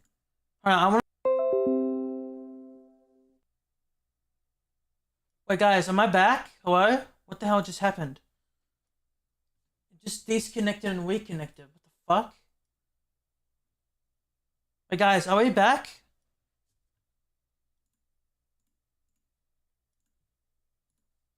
What just happened?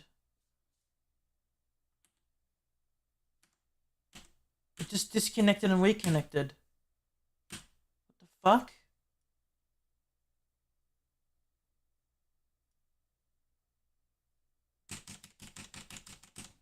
Oh, we're back. We're back now. What the hell just happened? Okay. So what I was trying to say, I don't know what happened, guys. I think it was because of the frames, the drop frames that I'm getting. But anyways, what I was trying to say is I'll enable the desktop audio. So what I was trying to say is the I could add the shock thing on here, like under here. How long do we have? We got 3 minutes.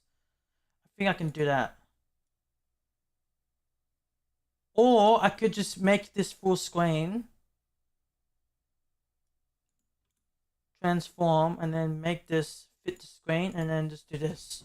Like, do that, and then just do... ow, I just hurt my freaking thing. Ow. And just do this.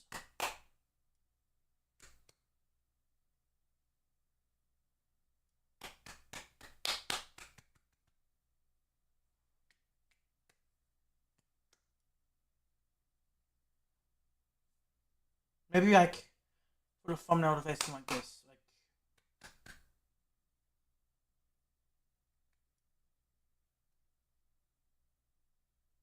nah, I think we'll just add the I think we'll just add this.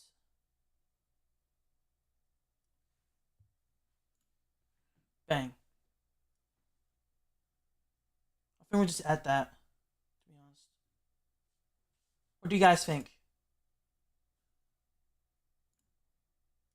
Bro, I actually hate this. Whenever I try to make a screenshot, this comes up. There you go. I have to do it quickly.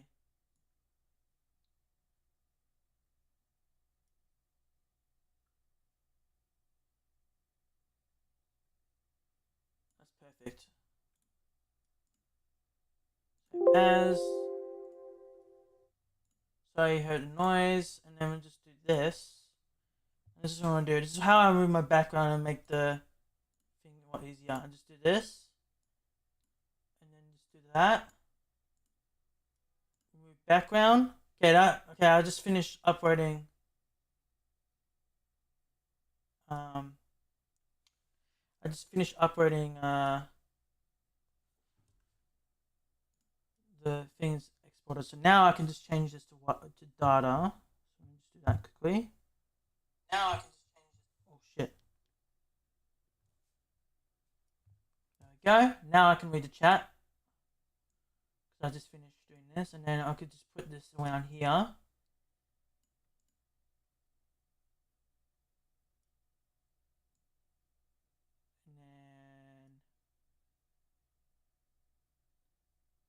Make it a bit bigger and then just do this. Perfect. There we go. That looks perfect, yeah? And then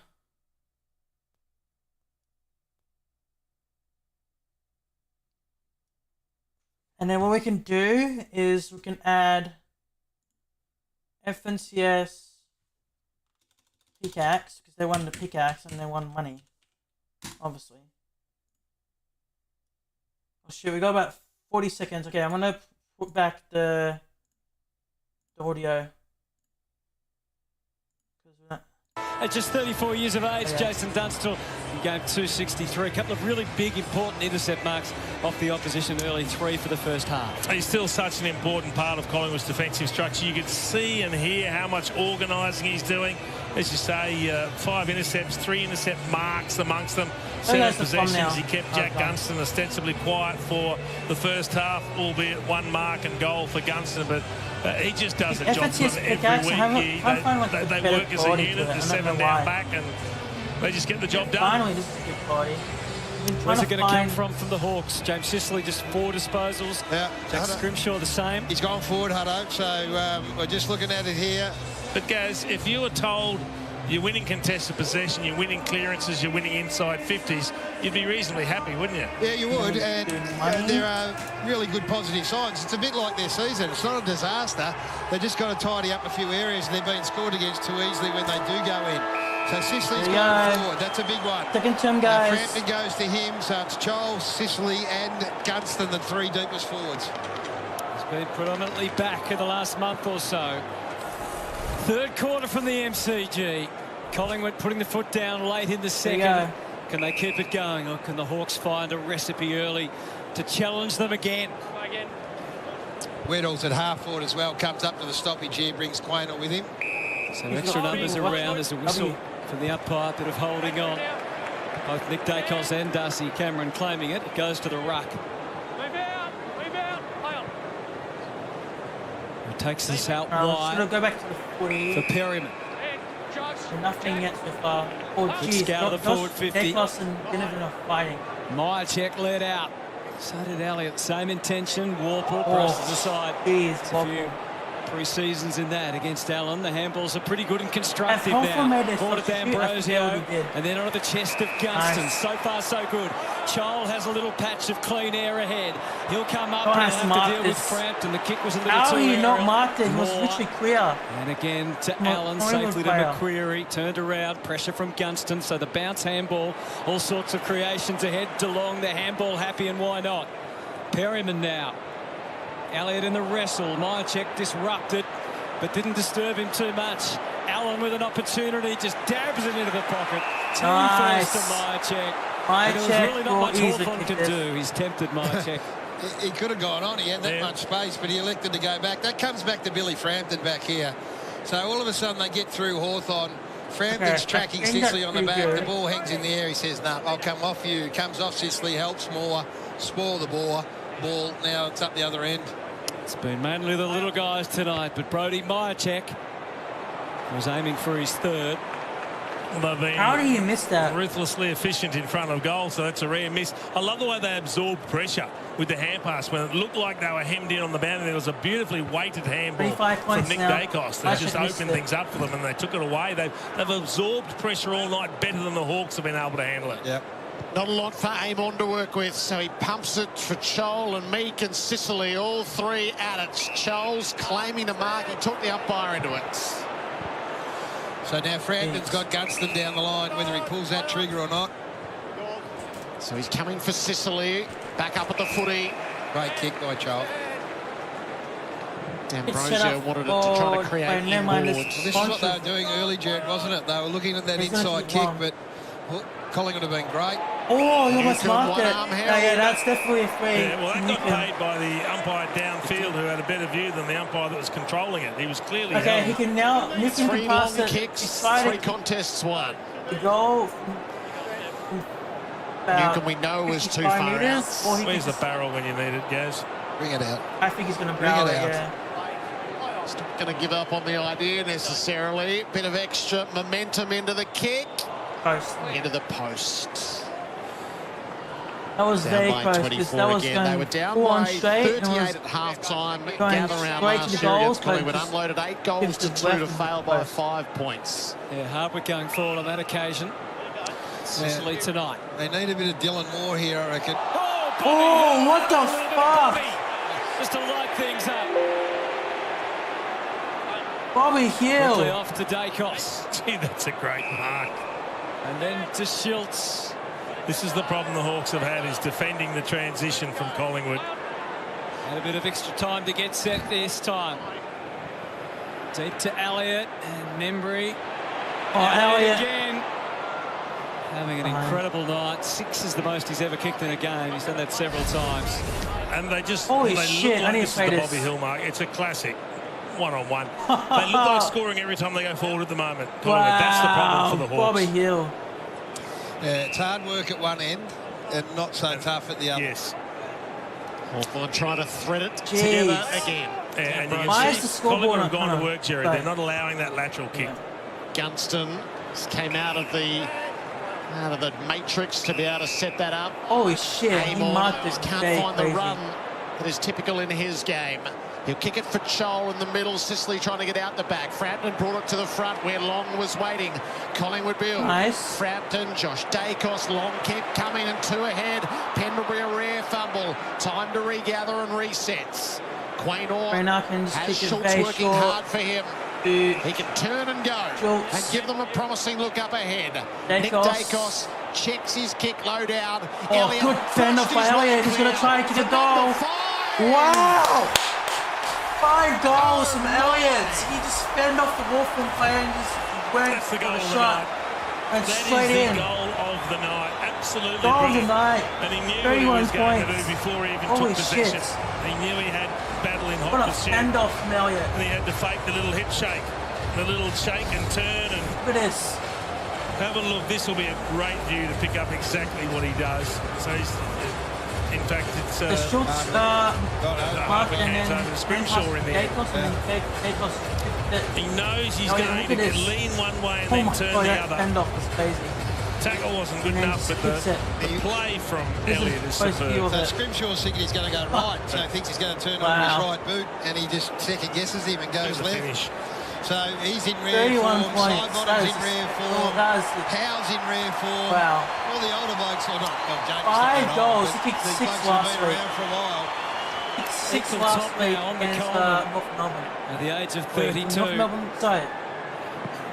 I don't think North Melbourne played. And the margin North Melbourne? blows out Yes. to 31. It was North Melbourne. The appetite hasn't waned at all. Downfield, mark free kick, take your pick. It's Membry to shoot for goal.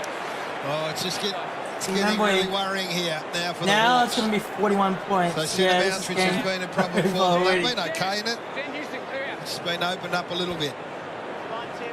Forward 50 entries inevitably have turned into scores. 14-9 for the season, playing his role in these 10 games. 3 goals, 2 last week. Kicked 4 against Port for a PB for the season. There you go. Hasn't had to do a lot tonight. Quite what he was after. Misses. So it's 32. 17 scores from 27 inside 50s. That's just an amazing ability to score. Gunston had a fly, but he doesn't have it, and the Pies have numbers. Quaynor and Long, it's coming straight back in. Elliott set himself with Myercheck. Barris diffuses. This is the problem. Oh, there's a free kick. Oh, well. He's played a shepherd, has he? Wow. A block, wow.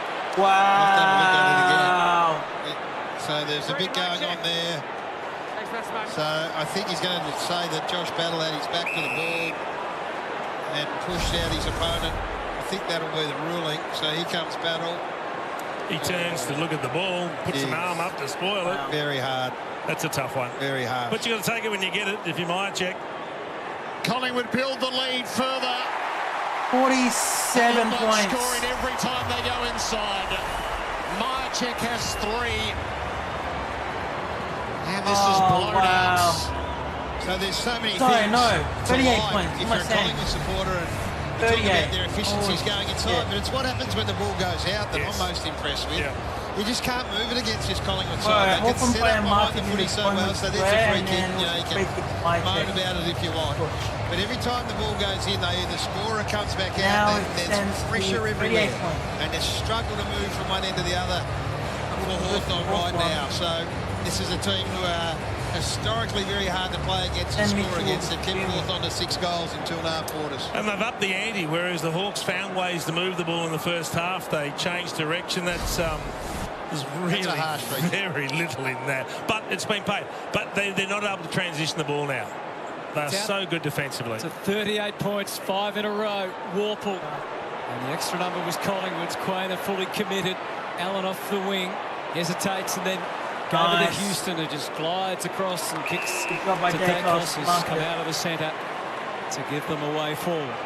So they've kicked 9-4 from set shots. Not just accuracy, it's just the sheer number of set shots they've had as well, which goes to how well they're moving the ball and how threatening they are. And the purity of the service what for a Jamie kick from Bobby Hill, and Elliott just kicks it straight.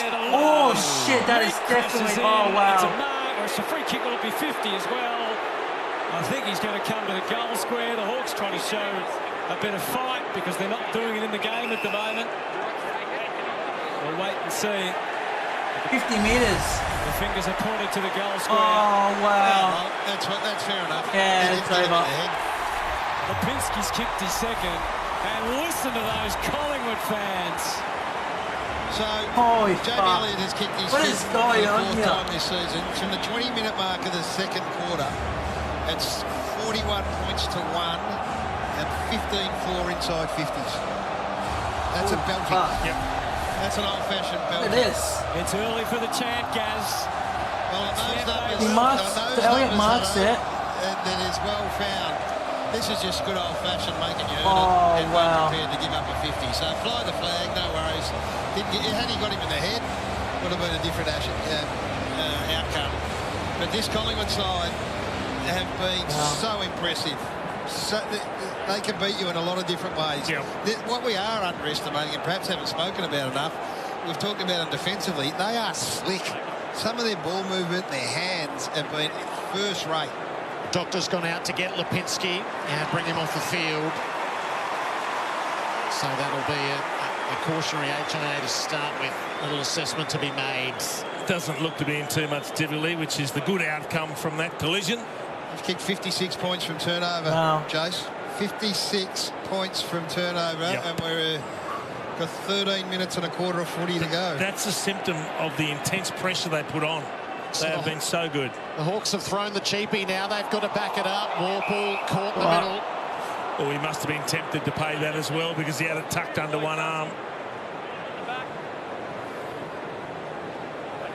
Play on. Meek off the back of the hands out to Morrison, ran straight into Nick Dacos.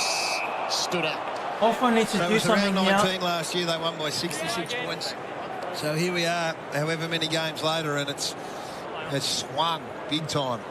Cameron trying to feed, he does. Pendlebury's kick didn't go far. Amon shot it forward. Watson's been quiet. Uses Jaff. It's a hard way to earn a living, kicking him to packs like that. Oh, Sicily almost marked it. So Quainer sorts it out. Darcy Moore with some work to do. Watson inserts himself.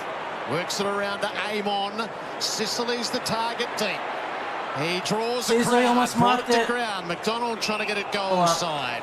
Side bottom having none of it.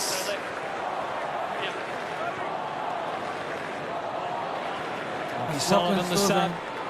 Second time this season. Cameron Duell in the instant kick, and Morrison tracks it down well. Now he goes for the shot responsibility, Jace. And he's got to take that responsibility, Hutto. That's the key. Hasn't been a big night for Harry Morrison, just the 8 possessions, but he gets a chance here just to break this run of relentless scoring that Collingwood have put on. Career best 28 disposals last week. He needs to kick this so he goes back to 32 points. He's been a survivor in his 9th season. Harry Morrison. Number 1. Collingwood fans doing their best to get in his head. And the kick wasn't convincing at all. Howe does what he's done so many times over the years. Looks like Finn McGuinness. Just doing a little bit of a warm-up down here at the moment, guys. We're thinking it might be Nick Watson. We're just waiting to confirm. Gee, that's a bit of a fall from grace for Watson. Yep. He's only had the half a dozen possessions, Gaz, no score, but there's a few of them out there that have been ineffective. Before he comes off, I'd love to run him through the middle.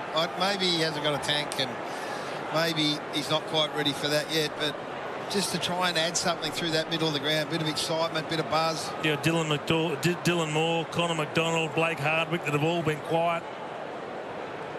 At the throw in. Came the way of Nash and off to Warple. Again, a skyscraper for Sicily. Oh, Sicily almost marked it again. Pies have got numbers around it. Howe takes the dive over the boundary. Yep, almost again, Jared. We've said that a lot this year, haven't we, for James Sicily? Let's see what Hawthorn can do. Goals in 5 games this season. And his inches forward. That's where Sam Mitchell's gone at the start of the 3rd term, but to no avail with what's happening at the other end. Meek trying to pry it clear. Again, side bottom sticks the tackle. If you think you're the bloke that's going to get subbed off, you just don't look at the bench when they're holding up the big number. On the fly, Watson caught low. Right now he might get a reprieve. If it is, that should be a free. That's free. Kick this goal. Do they change the number? It is. Watson's free. One final act.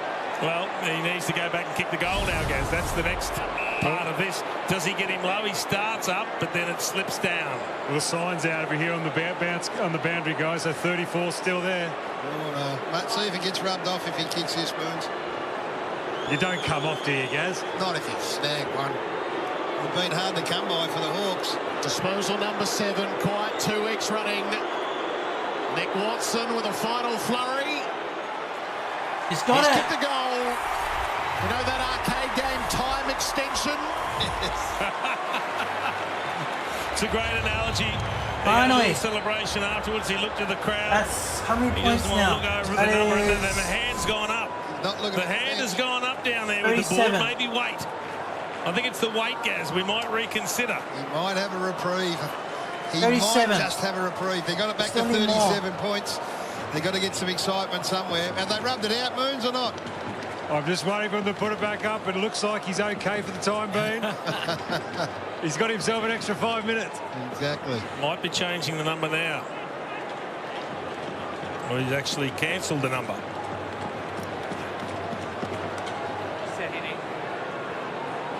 So his timing couldn't have been better. Will it amount to anything for his team? Finally stemming the avalanche. It didn't look like stopping. Frampton, his hand just about in the face of Joel, but Nash prevails to Newcomb. Can they get something started? Couldn't have kicked it much higher. Awkward in the end, playing to sport his teammate. Hardwick the hands, McDonald to Moore, placed it for Gunston. Nice, Gunston. All right. Tries to milk a 50 with Howe's flourish. He's got to try and string a couple together. They've kicked 2 in a row on 2 occasions. Gunston now. Gunston can go back and slot this and just pick them back one at a time here. Centre bounce, clearance, good result. Kick to goal and played a direct part in another. He's played in so many big games at the MCG, including grand finals, winning premierships, so he knows he's got it exactly how to kick a big goal. Nice. Another one for Hawthorn. We just saw a great little look at the build-up as we see some famous names there. Robert Didier, Domenico, Peter Schwab. 31 great points players now for the club. John Kennedy. Big John Kennedy. not looking overly thrilled, but have a look at this. So he gets behind Jeremy Howe, and all of a sudden Jeremy Howe's not watching the footy. He has to react to what Gunston's doing. And then he sees Gunston jogging, and then Gunston goes into the sprint, and that gets him that yard break. He's able to get a metre in front, take the mark, but importantly from a tight angle, kick the goal. And just a glimmer of hope of getting back in the game for the Hawks. 31-point margin. Get their crowd into it. Good character. It's looked pretty awful 5 minutes ago. It's just a good little rear guard action here. Frampton with a win in the ruck against Chol, which has been rare tonight. And they're definitely holding on the sub down here at the moment. Go see McGuinness. He's got the shirt back on. So Watson, he's alive and well. How flat would you be as a sub? Frampton out the sides. Ward just couldn't quite bring it on. Nash took a yard. Held up as Ginnivan. Yeah, he'll get going now, the Wizard. He'll get on a roll. Yeah, but look at the way they're going at the stoppages now. It's almost a little bit of surge mentality. Just push the ball forward anyway. And Hardwick as a high half forward just goes and plays the backstop now. He's out the back. Hawks get it rolling their way, but only as far as long. He releases Houston, searching for the kick out near the wing. Bobby Hill cleared the way of Jat and then towed it so cleverly. Away to side bottom. Josh Dacos lends a hand, and the Pies come on. Kick goes towards Schultz. Can't take the mark. Well, that's Hardwick, and his man is Houston. So he, as soon as the ball bounced, he goes and plays behind the ball. Now Houston got the clear. He got the ball out of defence. So at least he's trying something, Sam Mitchell. He's throwing some different things for Craig McRae to consider here. Myercheck and Nash to ruck against each other. Nash takes it cleanly. Not much of a kick though. Schultz is onto it. Was it meant for side bottom? Nice, clever. Ginnivan to provide the spark. Delivers the Hawks for Sicily. Howe came across and won the free kick. How well did he read that, Jeremy Howe? Because Sicily had position behind Quaynor. What was that kick? Watch out for Charles. Nervous moment for Frampton. He handled it well. Pendlebury with the same situation. Bro, what the hell? Oh, no, yeah. This is their moment here, Hawthorn. They just got a little bit of momentum and a bit of pressure on. Crowd trying to urge them on. Collingwood have had all the answers. That you can sense that they're just pushing here. Oscar Elliott, true to his word, down the line. Juggle from Scrimshaw, trying to get going, get in the game. Ward, the hands were the only option. Back across now from Amon. Power. No obvious option. Nice. And really, he's kicked it in between. That was a very bad kick. Easy fodder for Quaynor. And it's side bottoms to determine the punishment now. Two bounces, why not a third steal? Stretching out side bottoms still going. This is building into something big again. Off the left, deep goes the kick. A tumbling effort at the back was outstanding by Scrimshaw back on the job. Can they counterpunch? Now they need to concentrate though, Hawthorn. Get to that contest. Set up for the switch. You've got Meek on his own on the wing. He just needs a transition kick and they're not going to get it. Battle's going to stay on the skinny side. And it's to a contest that Sicily has to fly at, and he flies well. Nice. Skipper with ball in hand. Ginnivan made all the play early for Hawthorn. Draws the ire of his old fans. Wow. Up and down the mine shaft, that one. Side bottom, just attacking everything. Not quite as good for long as most of his service has been. McDonald and Nash get to work. No way out. I don't know what Ginnivan was thinking. He had set it up to draw and give the hand pass, and then he just stopped, propped, and kicked it straight up. Well, look ahead of the footy now. Marvia Charles got to get busy. He just last 3 times hasn't been able to get to a contest. Nash on the top, all worked it forward, but Quaynor anticipated it well. Thought about the middle. Plays a safer hand. He's finding so much space, steal side bottom. This is his 21st possession. Yeah, but he... They're being challenged here, so he's had a really good couple of moments. There we go. Myercheck almost completed it. Bobby Hill scouting. Scene 2 and it's over. So it's gone back in a bit of arm wrestle mode here. The issue for Hawthorn is that this defence has been rock solid. So it's Gunston and it's Sicily and it's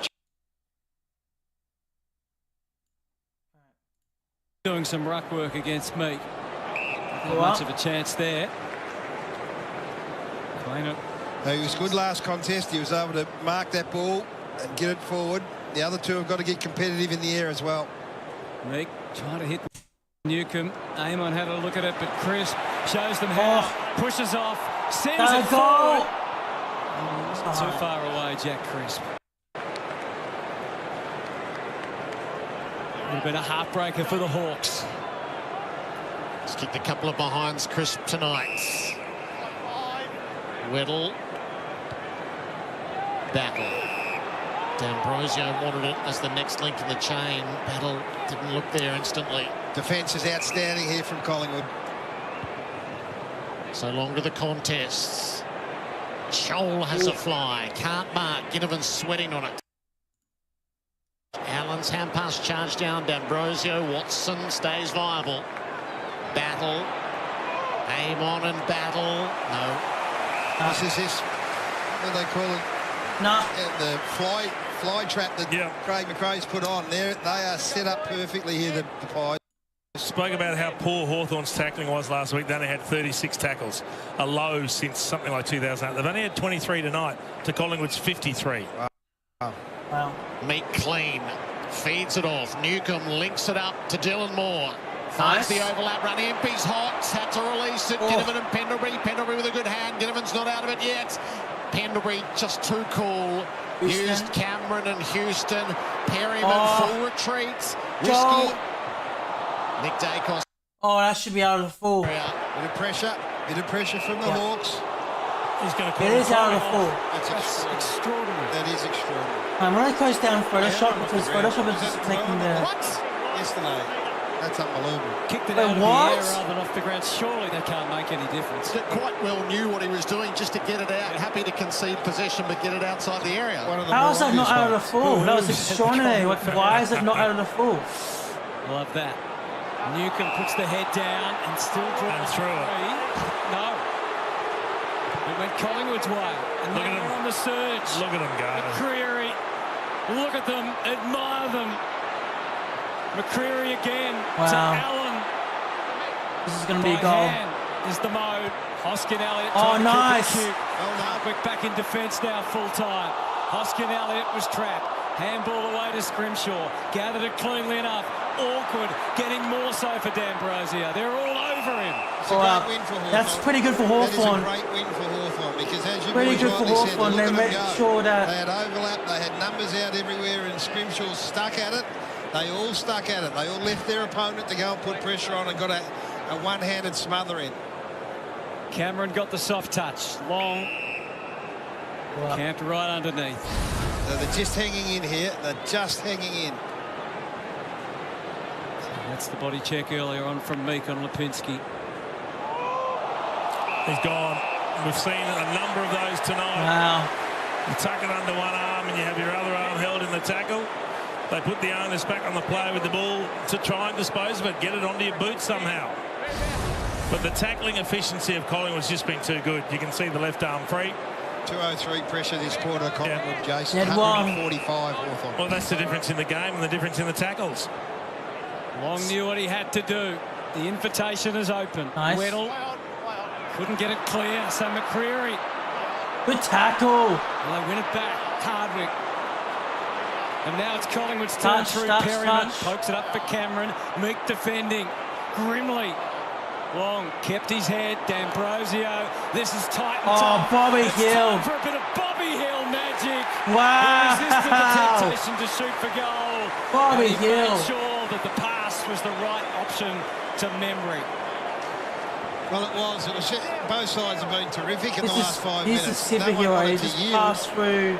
But it just needed someone to crack it open. Hawthorn players. Passing that.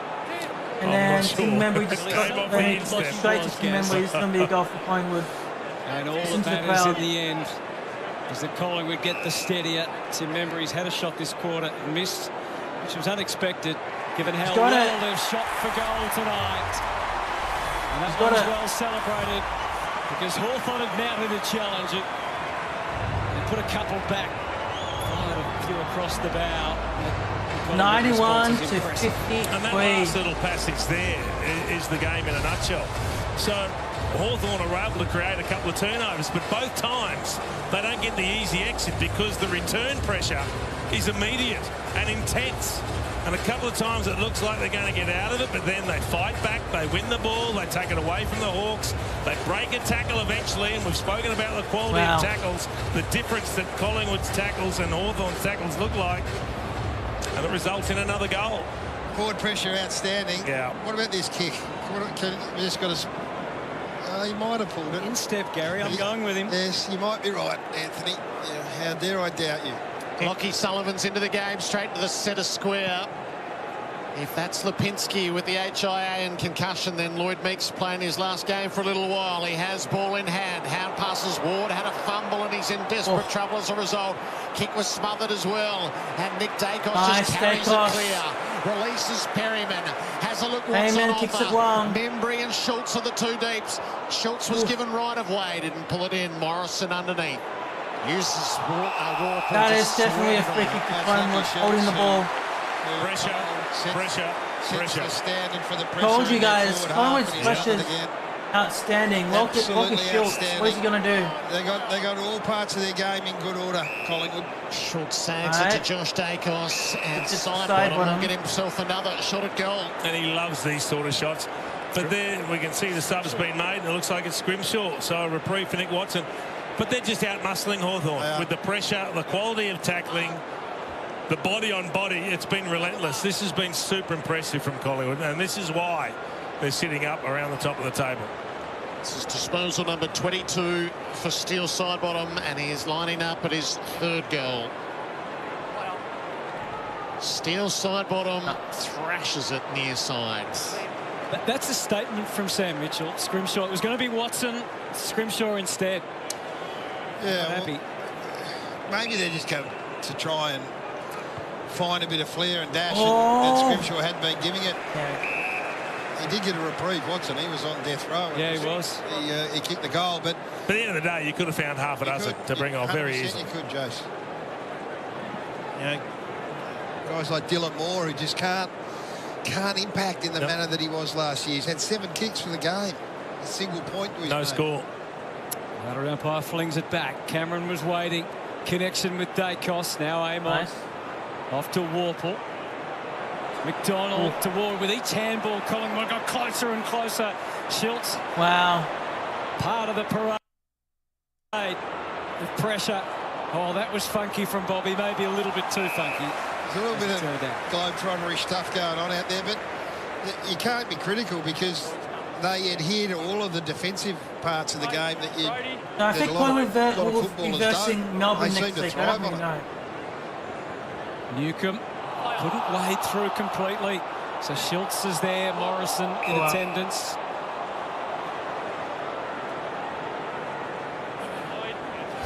Should certainly let Big Meek know about this, Gaz. Former teammates from Fremantle. What just happened? Oh, no, oh, wow. Why did I just do that? Why did I just do that?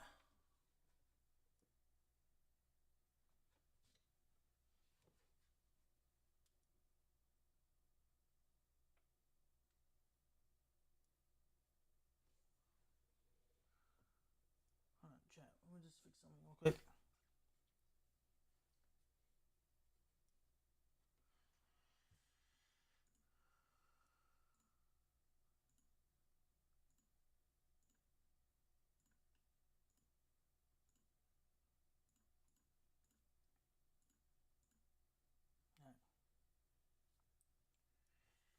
Let's fix my face cam.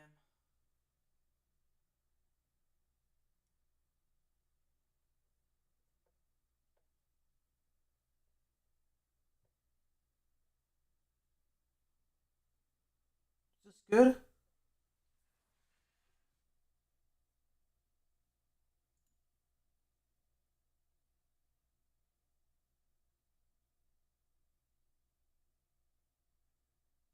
I'm just refreshing refreshing.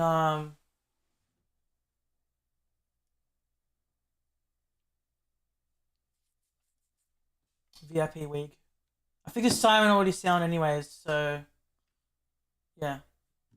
So Magpies are up by 40 points. So I think it's game over for Hawthorn, to be honest.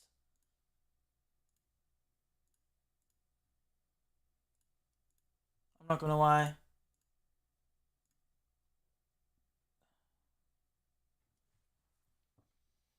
Defensively outplayed and showed their place in the scheme of things. Teccacontent still trying to get an answer for his split eye. So three-quarter time, Collingwood have put their best foot forward. We know where they are positioned. Who are the other challengers going to be this year?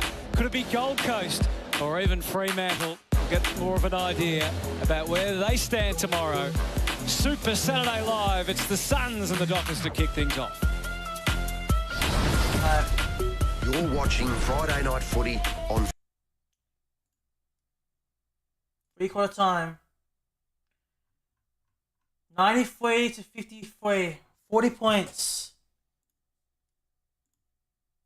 This is not looking good for Hawthorn. Alright, what I'm going to be doing now, I'm just while I wait for this for the last quarter to start, which is in 4 minutes and 20 seconds.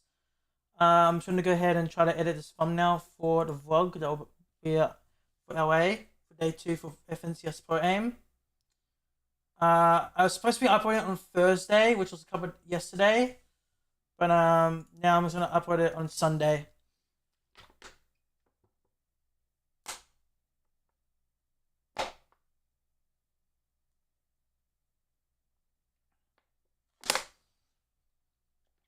But I will be editing the vlog tonight, like after when the stream ends.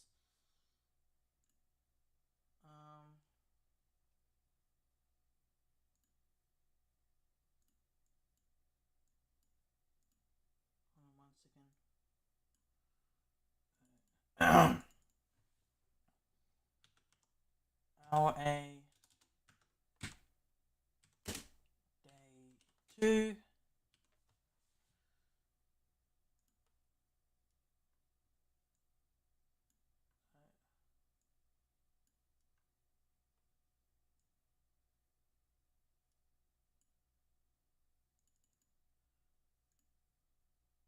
One moment.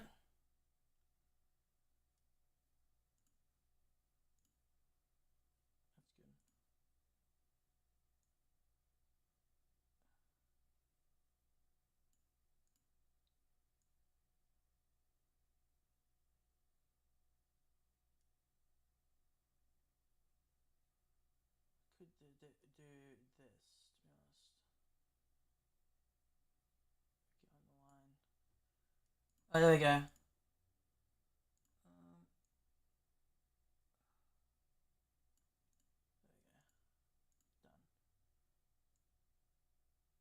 Shit, wait. Edit, undo.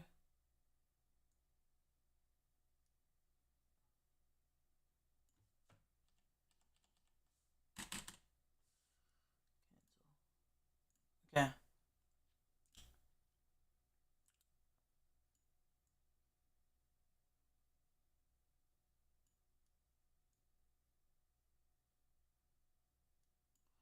Okay, there we go. That should be good. Okay.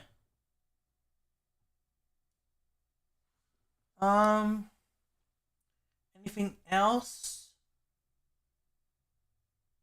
That's pretty much about it. So we got. I think what I'm gonna do, I'm gonna make the pickaxe blending, and then just do that. Yeah, that's pretty good. I want to see if I can try to make the trophy and make it out of grow as well.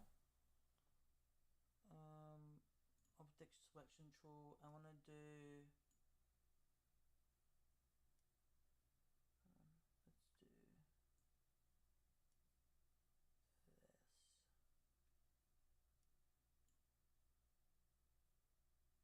this. Perfect. And then I'm gonna do new adjustment layer.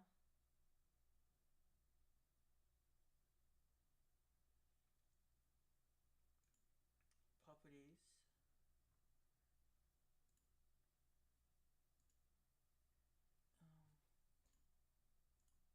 Oh, what did I just do? Hold on.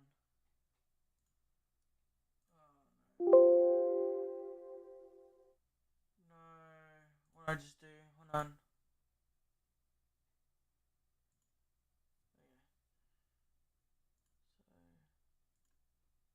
This, and then I'm going to do outer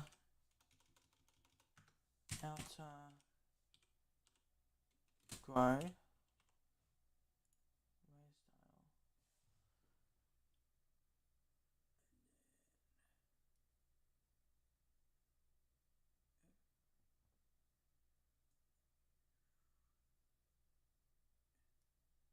That's not good.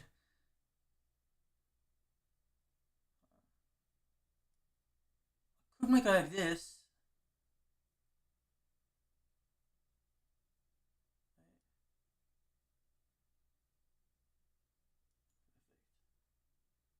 A little bit of brightness to it. Okay. I can't do. I can make the trophy a bit brighter.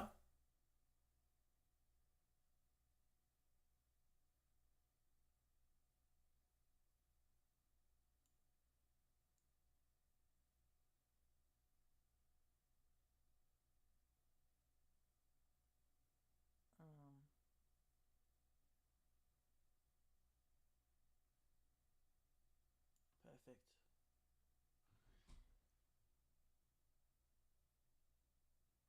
Alright.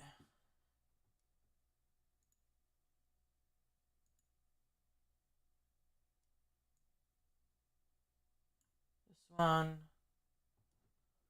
going to make this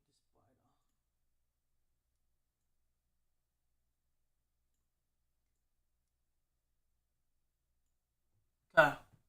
Okay. Thumbnail should be done. I think the last quarter is about to start. Yeah, it's already started. Sorry guys, I've just been busy with the thumbnail.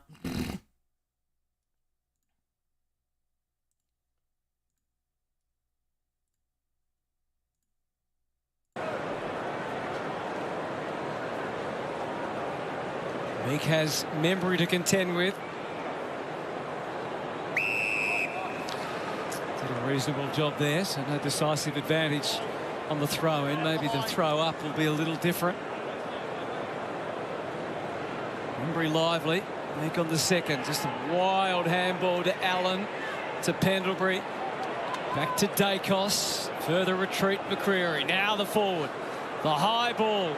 Who wants it in the air? Hardwick. That Meek Campbell, I think, is always a sign of a side who have just about given up in terms of trying to get the ball out of their area. Yeah, LA's vlog day 2 like Howe had things covered, but Newcombe with other ideas to aim on. He punches the ball forward to McGuinness. The freshest legs out there, had to round it up, slowed him down. Back to Gunston, strokes it for Sicily, but Billy Frampton has become a real favourite with the Magpie fans this year. He's been outstanding, Billy Frampton. He just plays his role, doesn't he? He competes. He's courageous under the ball. He'll stand there. He'll take a hit if need be, and he'll crash a pack. Kept Larkey to 1 goal last week. On the throw again. Meek displaced Cameron. Dacos to his brother. And then to side bottom. McGuinness overplayed his hand. Side bottom back to the wing. Oh! Almost kicked goal of the year last week. Was trying for a mark contender there. Now Sullivan getting busy through the middle. Elliott, I don't think he was really expecting it, so couldn't quite react in time. What about that leap from Weddle?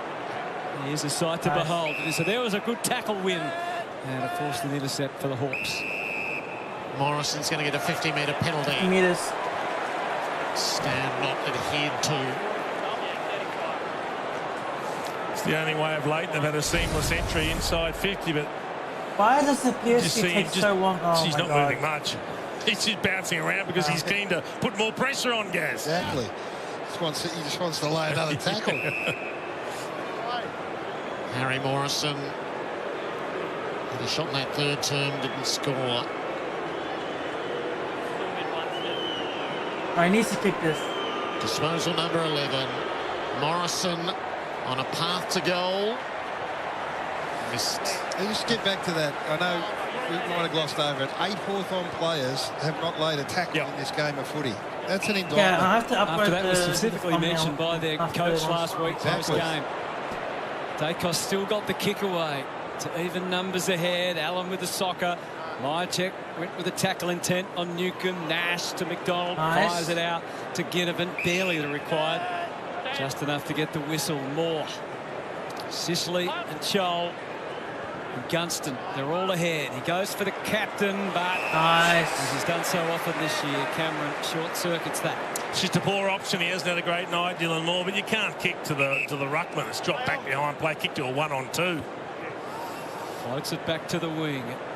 Warped on the way. It's a great strength of them, though, isn't it? Like, they just funnel you into a part of the ground that they want you to kick to, and then they set up in such a way that Cameron was there, Frampton was there, and that was the challenge. Early on, Hawthorn was going bang, bang, bang. Yeah, they were able to change direction, and Collingwood have taken that away from them. Nick's tried to go forward with him to sort of blunt that impact. He wins this one, Lloyd Meek. Sicily.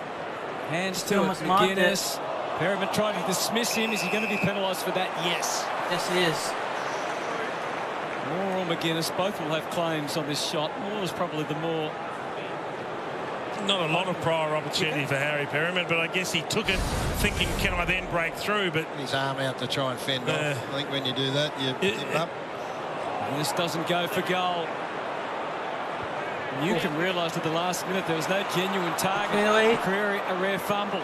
Ginnivan was all over it. McDonald, piecemeal. Yeah, that's a very bad kick. Marked by Allen. It's just been no ground ball presence inside 50. That's where Collingwood come into their own. They swarm, they put pressure on, they create the turnover, and then they find players just running into space as they exit their defensive 50. Ed Allen's been okay tonight, 220 disposals. He's worked hard, Hutto. He's done some really good things. Perryman sent it long down the line. No mark taken. McCreery swoops. Josh Dacos kept it alive.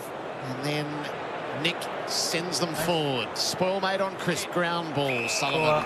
They've got this great situation, Hutto, is that he has to play well, Ed Allen, because the players that have gone out are just sitting there sweating on anyone that can't step up. Ward shark the tap.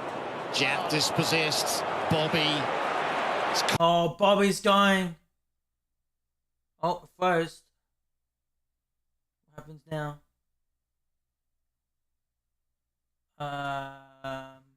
Hello? Conjured the footy away. Spreads it around. It's taking so long to load. Come on. Game up. Yeah, so pressure we talk about a lot. We yeah, celebrate it as we got should. it. Don't underestimate the skill level of this Collingwood outfit either. Lockie Schultz.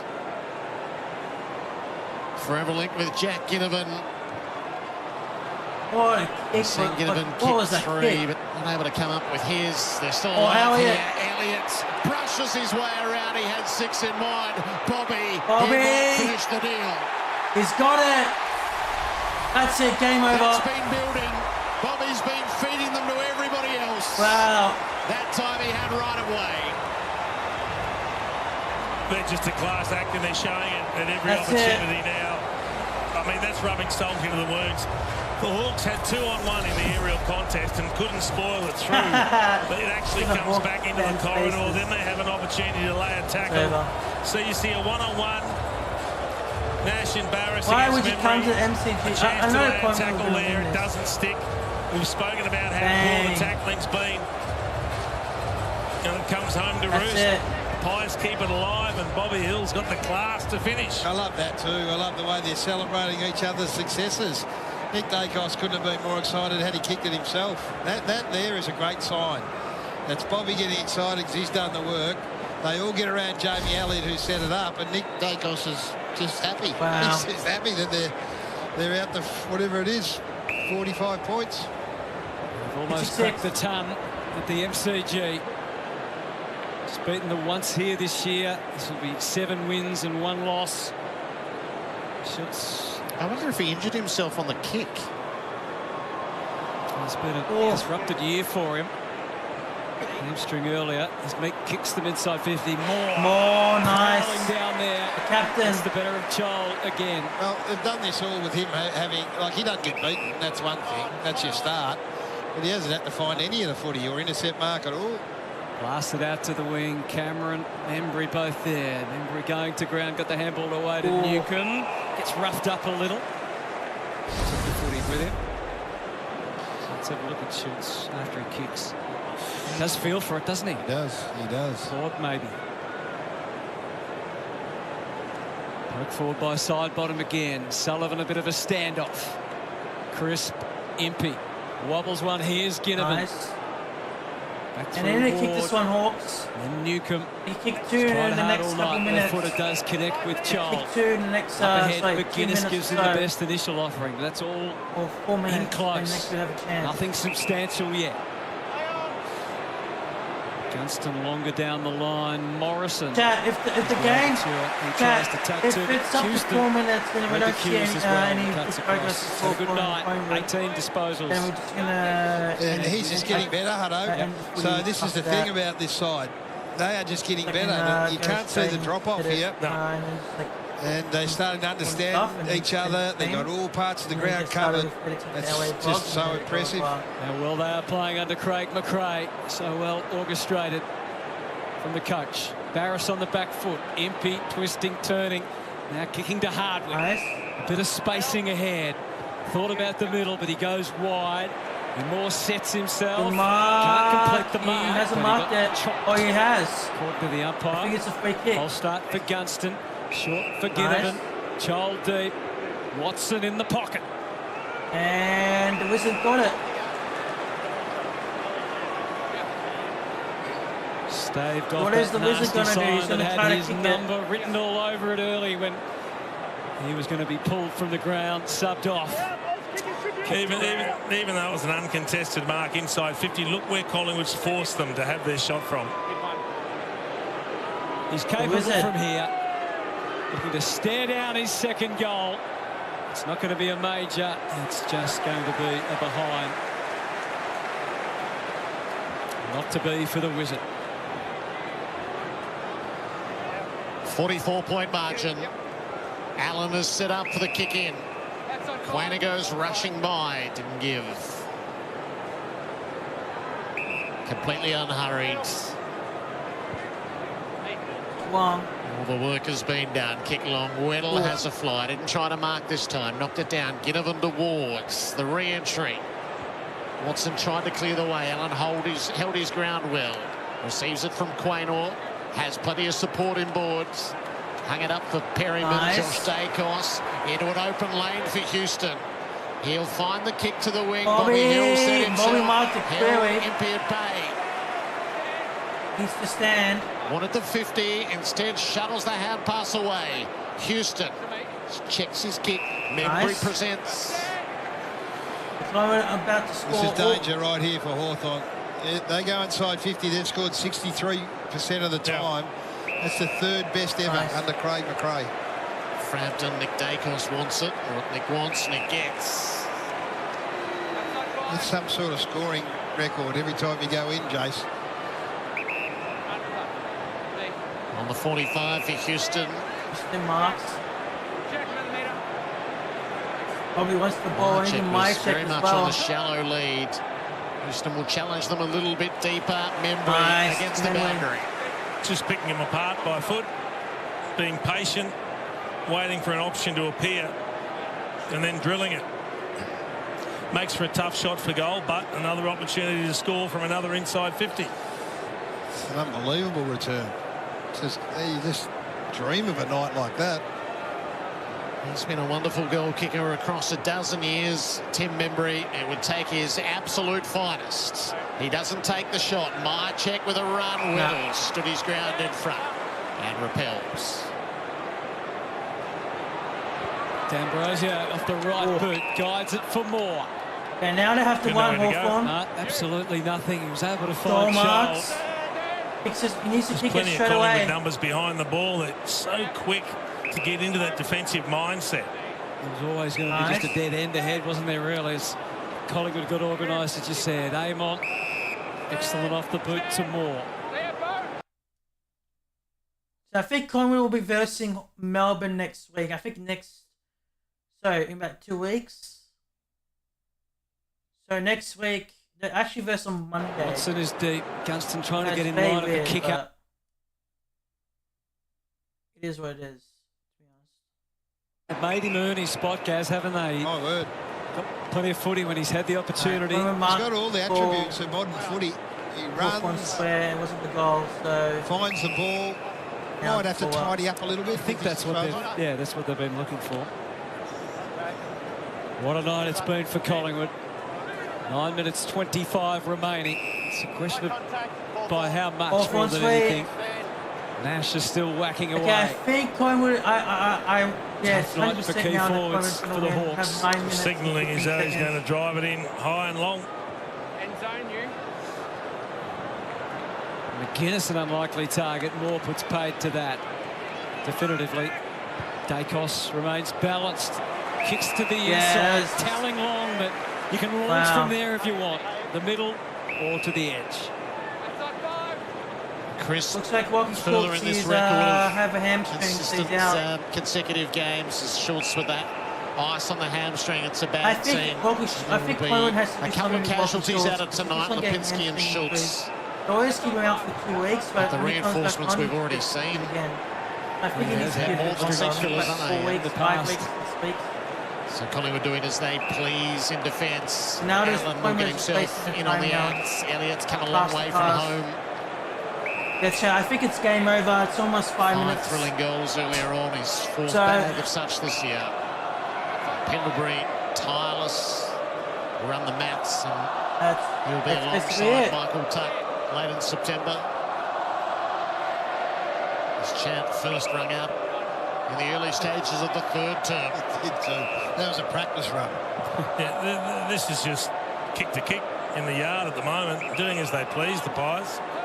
Sullivan can just stand on the spot and milk the time and see if someone wants to take a hanger. Membry's got a mind to. Amon at the back has. He's being pursued by McCreary. Got it away in the nick of time down the road. He took him on. Oh, lucky he got slipped high. He swarmed that player there. There was 4 Collingwood players who were swarming him. That's it. And they just got him high in the end. win. So you get a feeling they're practicing stuff out here at the moment. I know it's 7 minutes remaining, but I know that Collingwood has won. So we're going to end it there, guys. Collingwood won. We'll check the final scores. I don't know. Hopefully, I don't know how long I'm going to be talking to, but I have a bit of stuff to tell you guys. So might as well end it here. Alright, chat. Firstly, I want to say thank you all.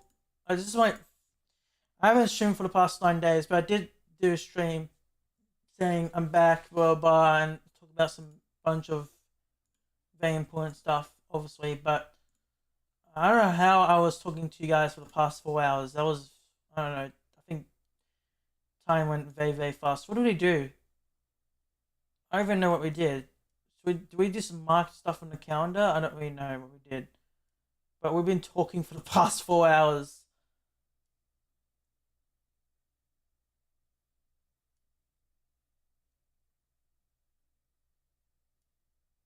Jeez. How? I don't even know how. Anyways, but I want to say a couple of things very quickly, and I have to end the stream because I want to work on the vlog for FNCS Pro Aim Day 2. But firstly, I just want to say quickly, I will be streaming more. I will be streaming again tomorrow. Do not worry, guys. I'll be streaming more tomorrow. Tomorrow we will be so I know Collingwood and Essendon, Collingwood and Hawthorn are still playing. Collingwood just kicked another goal. Who is it? Yeah, Collingwood just kicked another goal. Yeah, Coolingwood just kicked another goal. It was my check. Yeah. That's it. It's game over. Alright, but yeah guys, I want to show you guys just quickly no face cam for the next couple minutes for the rest of the stream. But yeah guys, tomorrow we got a couple of games happening tomorrow. So we got Gold Coast Suns versus Freo, which is Fremantle, Giants versus Richmond, and we got Sydney versus Adelaide. So yeah, so that is the games for tomorrow. So I'm predicting either to stream either Giants versus Richmond or Sydney versus Adelaide. I'm predicting right now. I don't know what I'm going to be streaming, but I know Sydney and Adelaide are going to be playing. So yeah, I'll think about it. Obviously, Richmond are currently 16th and Giants are 8th. So I don't know. I don't know what Giants. I think Giants are definitely going to destroy Richmond. So, I don't know, but this is the teams for Richmond and Giants. We got very good players coming in. So Giants to have Josh Kelly and Toby McGuinn, and then for Richmond we have very good players coming back. So we got Dion Prestia. Dion Prestia is back. He hasn't played this year. So this is his first time back because of his Achilles injury. So he's back. Tom Lynch is back. He's coming back. Tom Nikervis is coming back, and Ty Sonzi, and then and Richmond has dropped Thompson Dow, Sam Wayward. Sam Wayward is injured, guys, for about 4 to 5 weeks, which is unfortunate. Samson Wang is not injured, and Morris Rioli is not injured. Yeah, Samson Wine and Morris Rioli, I think they're going to be going back to VFL. And Thompson Dow is also injured as well. I can show you guys quickly. We'll go to Richmond Football Club, and I can just show you guys the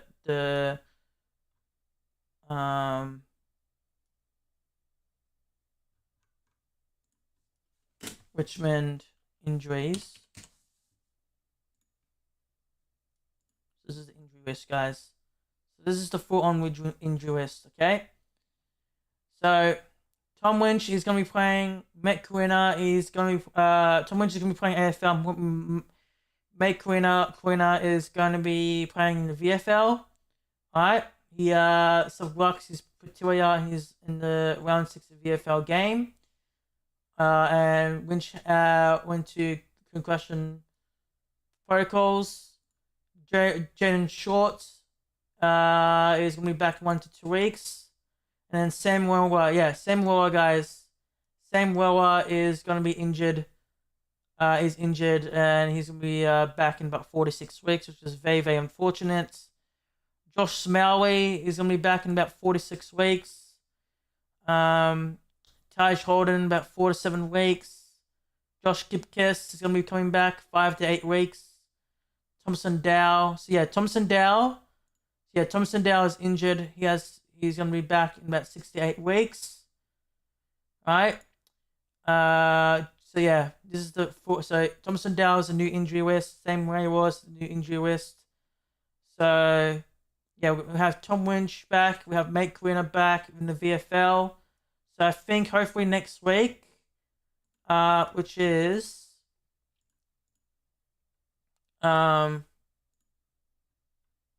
versus Sydney, we have Jane Short back. Geelong reversing Gold Coast, and then Giants reversing Port Adelaide. And this is the match I'll be going to next week, guys. Carlton and Essendon, and then we got Melbourne and Collingwood that we'll be playing next week. So it's going to be a very good match. And Western Bulldogs reversing Hawthorn next week. So we'll definitely watch that. So I don't know what we're going to be watching tomorrow, guys. Either Sydney or Richmond. Giants of Richmond, or Sydney and Adelaide. We could watch both, but we'll see what happens. I think we'll watch.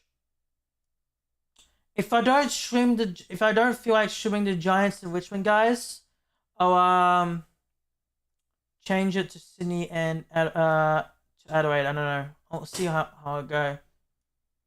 But both of them are not going to be streaming. All three of them are not going to be streaming on Channel 7, which is very interesting. So 7:35 looks like Fox, and all three of them is going to be streamed on Fox. And Channel 7 on Sunday. Melbourne and St Kilda will be playing will stream on Channel 7, and then West Coast and Geelong will be streaming at on Channel 7. So yeah, I don't know. Okay, so that's basically it for AFL, guys, and the Radar.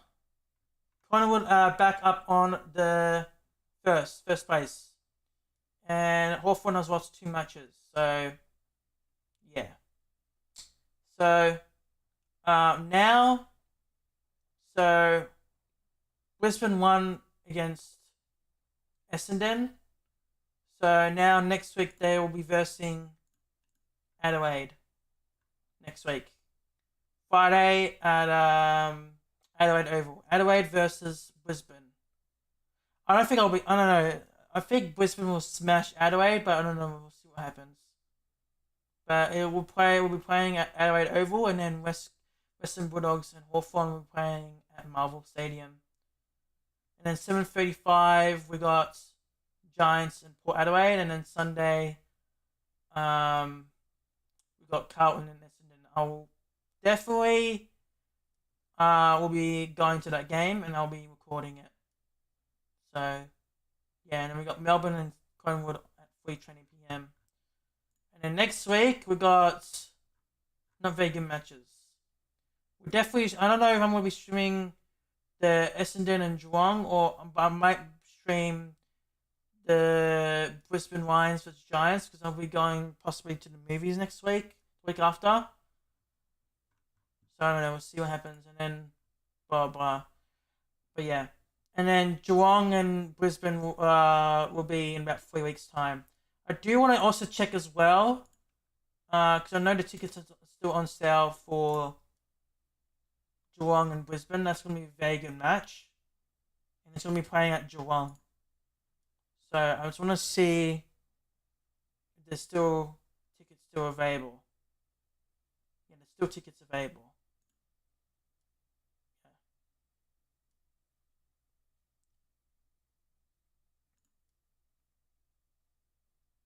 $31. Holy shit. $80. What the fuck? Why is this so expensive? For a child, for junior 6 to 14 is $31.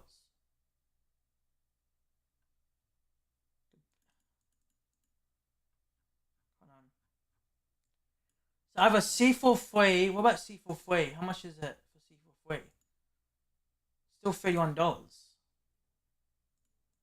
Fuck.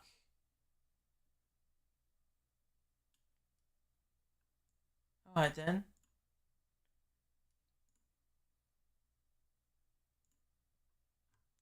Yeah, we'll see what happens, guys. We'll still definitely... C41 doesn't have that much...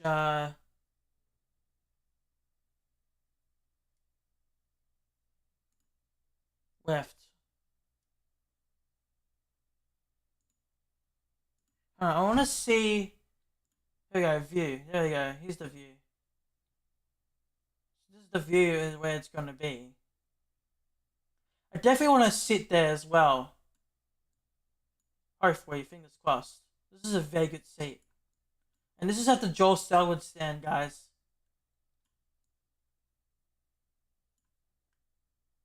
This is a very good seat.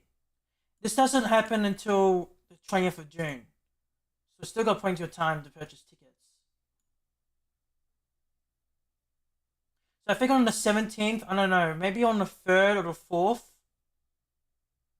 On the 3rd, I'll purchase Geelong tickets. I think. Do I have anything happening? Hold on. I'm just want to check something real quick. to make sure if I'm doing anything. So yeah, Friday we already streamed Coolingwood and Essendon, so I'm gonna just get rid of that. So we already streamed Coolingwood and Hawthorn.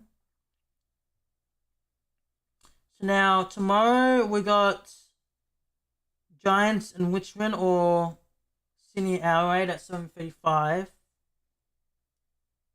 And then Sunday I'll upload the video for the away vlog. And then no stream from Monday 2nd to Wednesday the 4th. And then on Wednesday or the 4th of June I'll be uploading the last day for the vlog. And then Thursday, blah blah, and then Friday we'll be doing Western Bulldogs. Friday I won't be streaming. So next Friday I won't be streaming, guys. Okay, it's finished for Coolingwood and Hawthorn. So Friday, June the 6th, Adelaide and Brisbane I'm going to be playing. That's when my birthday is, so I won't be streaming on the 6th. And then Saturday we got New Season. Fortnite, and I'll be streaming it. I don't know what time it will start. And then Sunday is the footy, and then Monday. And then also the vlog, we'll be editing the vlog, and then Monday will be the upload for the footy vlog, and then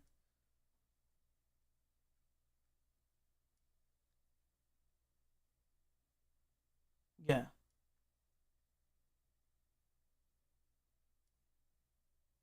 And then Saturday the 14th of June is Karate Kid.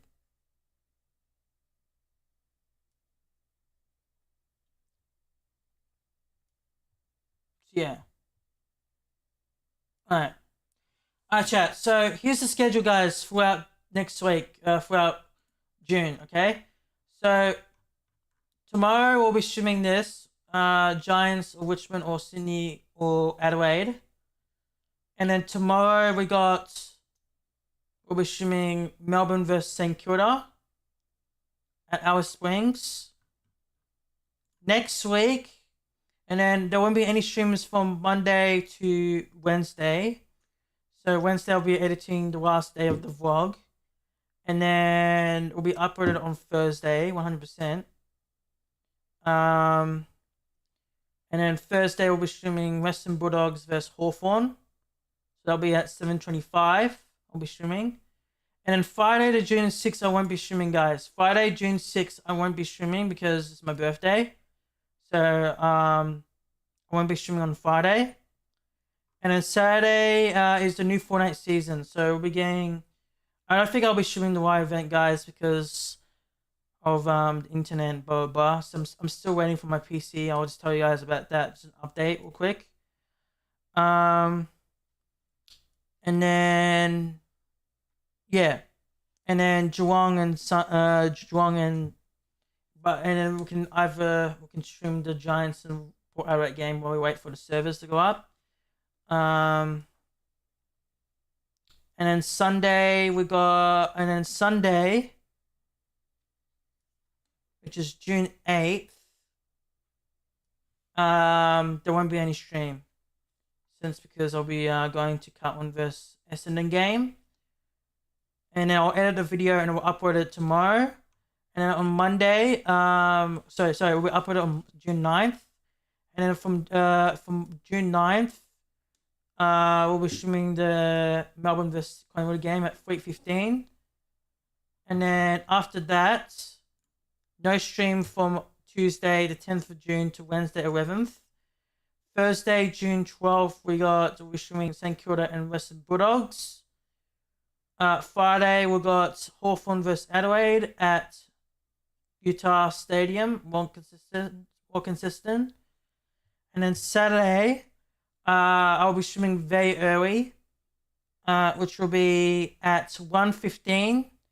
Will be for Giants versus Brisbane Lions, and then Essendon, and then after that, plus maybe Essendon versus Geelong. And then after that, that's the end of the stream. And then I'll be streaming, I'll be recording a vlog that will be going to the movies for Karate Kid. Alright? And then Sunday, 15th of June, video upload, and then we'll be streaming free training for Port Adelaide versus Melbourne. And then no stream for the 16th to the 18th. And guys, I just want to also say a very important thing as well. I also not forgot to mention, but this is also a game at school as well. So on the 17th, this is very, very important, guys, okay? I'll put my face again back on. So on the 17th of June, guys, on Tuesday, okay? I know that's like very, very, like, is that 17th of June? Is that the 17th of June or the 18th of June? Hold on. 17th. Yeah, 17th of June. So guys, on the 17th of June, guys, I will, I'm not going to be posting that much stuff on Instagram because, and I also have to go and wake up very early because on June 17th, alright, which I have to tell you guys quickly, I have to sit a GAT. If you guys do not know what this basically means, a GAT is a Victorian Certificate of Education Assessments, which is a general achievement test. So it's a 3-hour, hold on, I don't think you guys can see, hold on. So this is what I'm talking about. So I have a GAT to sit, and this is basically a Australian VCE certificate of education assessments, which is a GAT, and this basically means that this refers to a general achievement test. So it's a 3-hour compulsory exam for all VCE students that evaluates general knowledge and skills in English, mathematics, and humanities. The GAT is a written exam with 2 sections. Section A assesses literacy and numeracy with writing tasks, and Section B assesses skills in various subjects with multiple choice questions. The GAT is important for VCE students to meet the literacy and numeracy standards expected at a senior secondary level. Alright? So, guys, the GAT is going to be held on Tuesday, 17th of June, 2025. It is a pen and papers test of general knowledge and skills that will be taken by students in the course of completing their senior secondary studies. And this is an important role in the quality assurance for VCE assessments, provides students with opportunity to demonstrate they meet the Victorian literacy and numeracy standards expected at a senior secondary level. And yeah, power study or students subjects like English, math, science, and history prepares students for the GAT by building their general knowledge and skills in writing, numeracy, and reasoning. So, guys, they also provide a PDF of this, okay? So this is a test, and this will have 2 sections. There's Section A, there will be assess the skills in literacy, reading and writing, and numeracy, and then Section B is assesses general knowledge and skills of maths, science, technology, the arts, and humanities. Okay, so guys, we're not gonna be reading all of this. I know this is very important, but obviously the main thing I'm gonna be doing is we don't need to read about injury and stuff like that because I don't have injury and everything. But it says here, if reasonable or appropriate arrangements cannot be made, you miss the GAT because of an expected injury, blah blah blah. You can school compliant exemption, and also says here when you get your results. So in December, you will get your results. Alright, so you get your GAT statement of results as part of your overall results package, which will indicate whether you met the literacy and numeracy standards. And it says if you do not meet the literacy and numeracy standards in 2025, you can reset the GAT in 2026. I don't want to reset the GAT in 2026, it would just be very stupid. But yeah, guys, this is the GAT timetable, obviously. So we'll start at 9 a.m. to 9:15. So it'll be reading time, and then 9:15 to 11:15 will be Section A. So there will be one writing task with 2 parts, and it'll be 50 numeracy multiple choice questions, 50 reading multiple choice questions, and then there'll be a break at 11:15 to 1:15. And then Section B, there'll be general knowledge and skills, and then there'll be reading time 1:15 to 1:30, and then from 1:30 to 3 o'clock, which will be one extend writing task, 25 mathematics, science and technology multiple choice questions, and then 25 arts and humanities multiple choice questions. So, yeah, guys, that is the GAT timetable, alright? And that will be happening on the 17th of June, okay? And then there's some rules here saying that you must not cheat or assist other students to cheat. You must not allow, induce, or assist any other person to present for the GAT in your place. And then you can't possess mobile phones and electronic devices that are capable of storing, receiving, or transmitting information of electronic signals, such as recorded music and video players, organizers, dictionaries, and computerized watches. And then students are caught with any device upon the direction of the supervisor must surrender the device for inspection. Any confiscated device may be retained pending any investigation to wedge breach. And then students must provide reasonable assistance to the VCAA or its agents to examine the device. Alright? And then you must not bring into or possess in every exaction of any room of any drinks or food, but bottled water is permitted, obviously. Blah, blah, blah. So yeah, guys, this is the GAT that I'll be seeing. That will be on Tuesday, the 17th of June. So I have to leave here very early. I have to leave here, I don't know, about 8:15, something like that. Very early.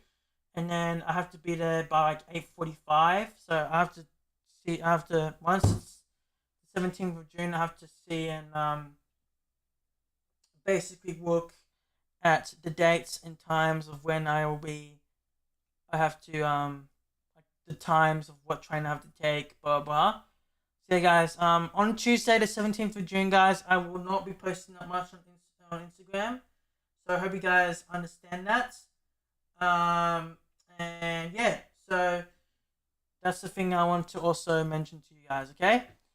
So yeah, I'll be sitting, section, like, most people are going to be doing section A, and then after that, once it's within training, they go back to class and, you know, do their work and then go to class, blah, blah, blah. But for me, obviously, I won't have class because I'll be doing 2 sections. I know it's very stupid, but I've been told I have to do 2 parts. So, yeah, very unfortunate, but what you can do, what you can do, I don't know. So yeah, guys, that is the GAT, guys. So that will be on Tuesday, the 17th of June. Alright? So, yeah, on Tuesday, the 17th of June, I'll be sitting the GATs. Okay? I don't know what happens. If I don't sit the GAT, then, I basically, when it says demonstrating you meet the Victorian Literacy and Numeracy standards, it will just be NA because you didn't attend. So, I don't know. I'm gonna ask my parents maybe about a couple of days before the GAT to see what they say. But yeah, we still have plenty of time though, guys. We got about 17 to 16 days, so almost 2.5 weeks or so until the GAT. So yeah, we'll see what happens. Anyways, guys, that's basically it. I just want to mention to you guys, on the 17th of June, I will have a GAT to sit. So I will make a video, maybe like a short, explaining about that. Maybe I'm not gonna make a video. Obviously, I'm just gonna. I might make a video. I don't know. We'll see. Maybe a video or a short. Maybe a short. Just explaining.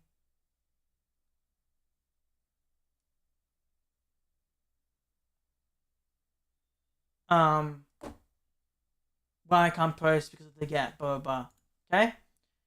But yeah, guys, yeah, on the 19th of June, guys, on Friday, we'll be going to Geelong. So, the only reason why we're going to Geelong is because, we're going to be watching Geelong and Brisbane at 7:40. So, I have school on that time. I may not go to school on Friday, June 20th, because I think the reason was because since the game is in Geelong, I have to get ready and blah, blah, blah, and then leave here at a reasonable time. I finished school at 3 o'clock, so I don't know. I don't know. But On Friday, the 6th of June, I usually have school on Friday, but I'm not going to be going to school on Friday. So, let's see. So, I did go to school today. So, next Friday on the 6th of June, I'm not going to be going to school. The 13th of on Friday, I'll go to school on Friday the 13th of June. And then on the 20th is when I may not go to school because I'm going to be going to Geelong. Alright, and then onwards, then I'll be pretty good. So yeah, Geelong and Brisbane, they're gonna be playing in Geelong, so I have to leave here a bit early because there's like a train that goes to I don't know if is there any disruptions on the 17th of June because I do need to check public transport. V-Line disruptions. I know V1 has been very bad with timetables, etc., etc. Where's Geelong? So Geelong is on the 20th. So evening trains on the Geelong line. So there's nothing on the Geelong line, to be honest. The Geelong line is running. Here we go. Timetables.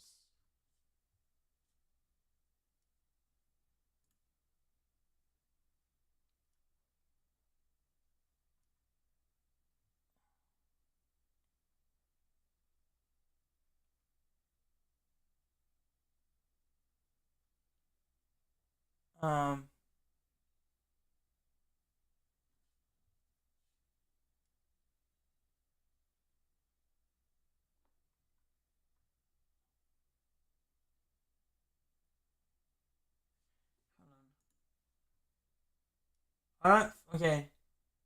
We'll just do train and coach timetables. So let's do Geelong.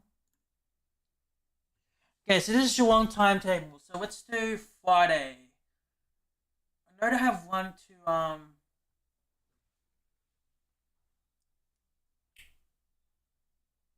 see.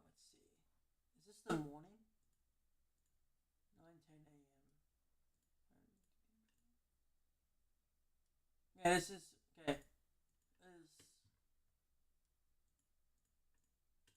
So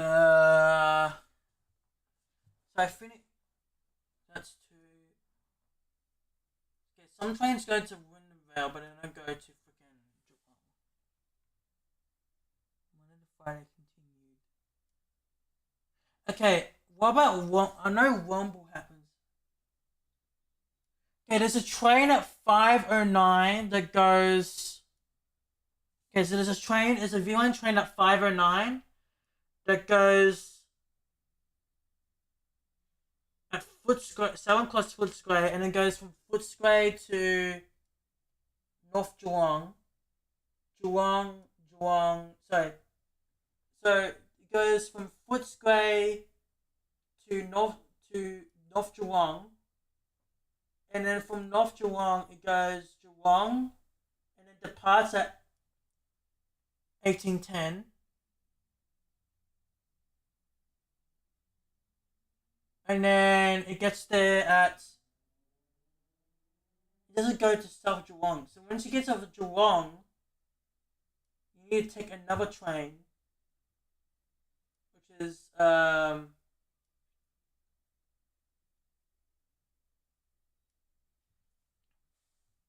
think you have to take another train because it's not going to South Geelong.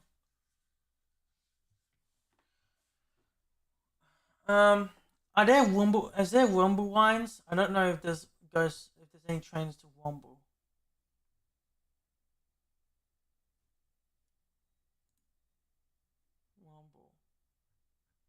I don't know if there's any trains that go to Womble. Let's see.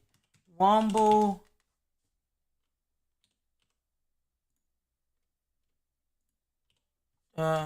Train timetable. 2025.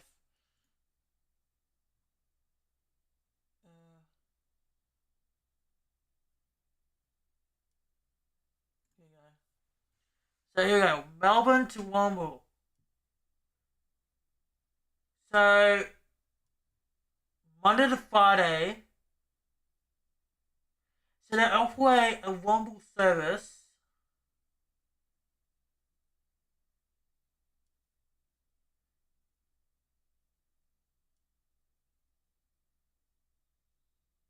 This train does not go to South Geelong. There has to be a train that goes to South Geelong. Okay, there is a train that goes to South Geelong. Unfortunately, it's at 7:25.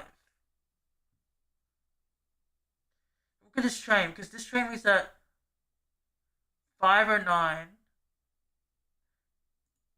And it goes to North Geelong. And then for Geelong,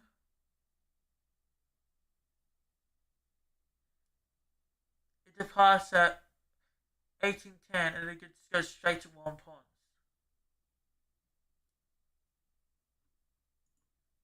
What about the Geelong line? Hold on, Geelong line.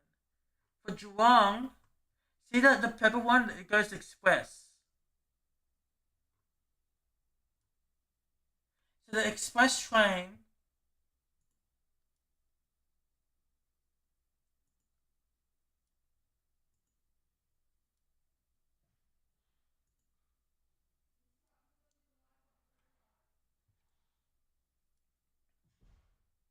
One, two, three, four, five. It's at 5:09.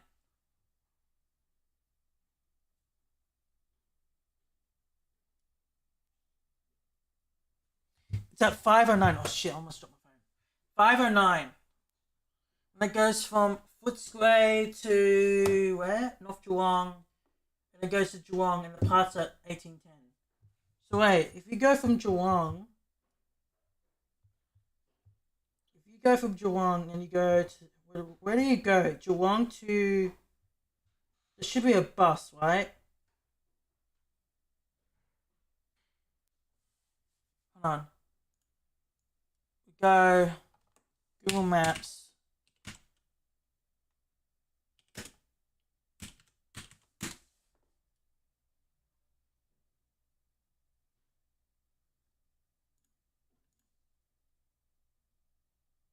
Okay, so we'll just do directions and we do Geelong.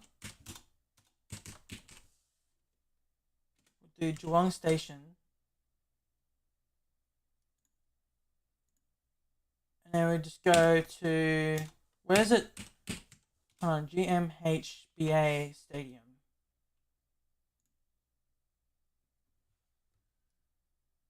It's like an 8-minute.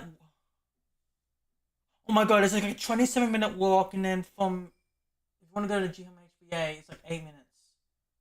The bus ride. And it runs every 15 minutes.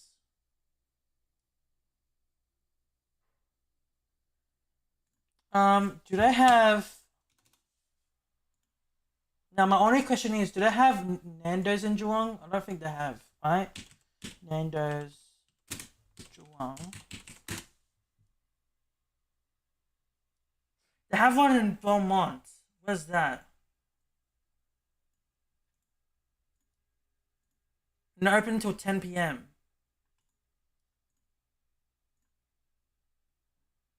Okay, it's a 10-minute bus ride.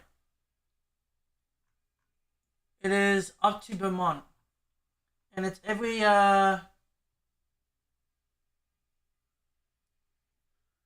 20 minutes.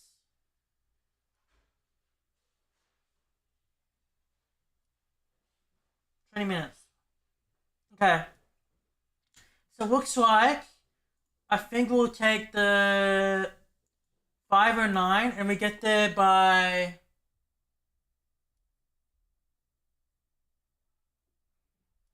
yeah 5:09. There's a train that goes to stops at Wenham Vale, Geelong, and South Geelong. But I think we'll take the 5:09 and then it goes all the way to because that's express and it goes all the way to Geelong, blah blah. I think that's the Rumble line. Is that the Rumble line? Yeah, it is because it's 5:09 and it goes all the way to Geelong and then it goes from Geelong to Warren Ponds. Like 20 minutes. 10 minutes. So yeah. So I think we'll take the 509 and we get there at 5:59. And then from 5:59 we can just take like a train. I don't know, like a bus. So let's say if we leave. Hold on. If we leave the pod at 5 o'clock. No, keep going.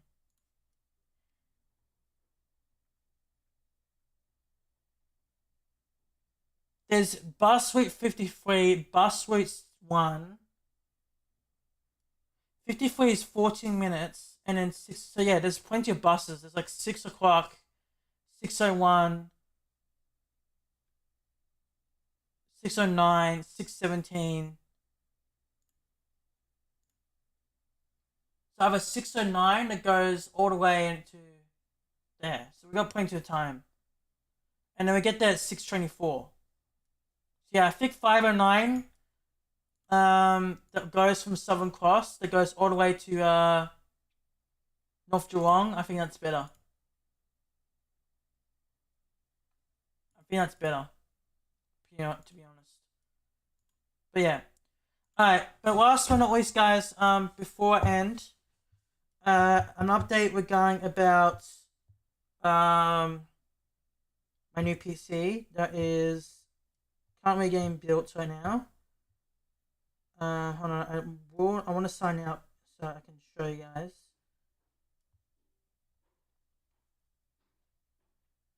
Real quick. So let's see. Logging in again. Continue. Hope you guys can see my screen. No, you can't. Okay.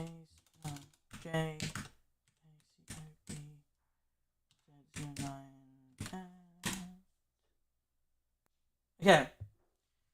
So, ignore these orders.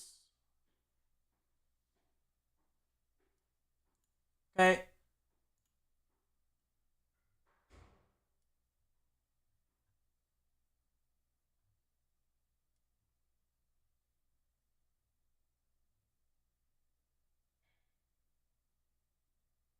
Wait, chat. Oh my god. What the fuck?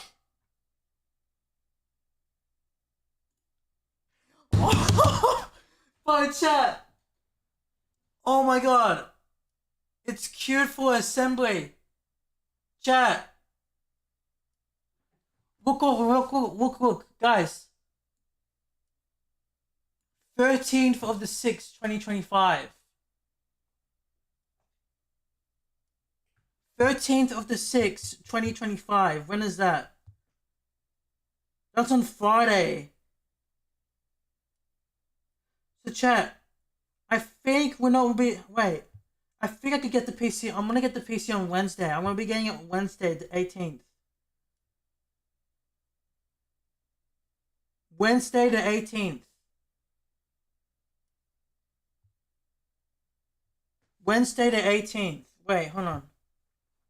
Chat, what the fuck? I just saw this right now. Oh my god. Hold on. So I said... Okay, so unfortunately, I don't think we'll be able to get the... Oh my god. So So I said I want to get the new table, the game monitor, and the gaming chair. But I think what we're going to be doing is...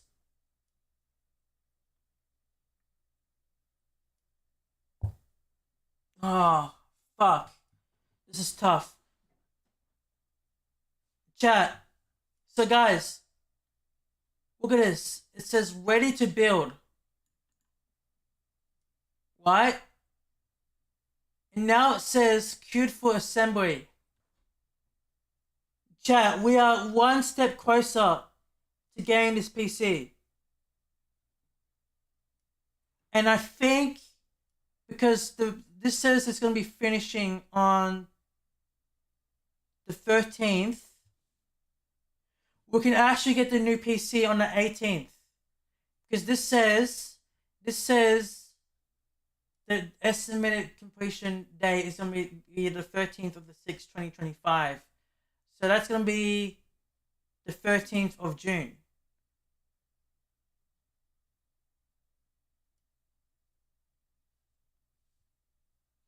Oh my god. What the fuck?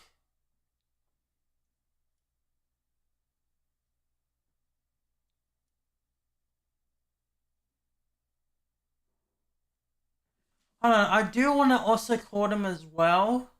Let's see if they got this right. So, Rickman, this is his name, Rickman.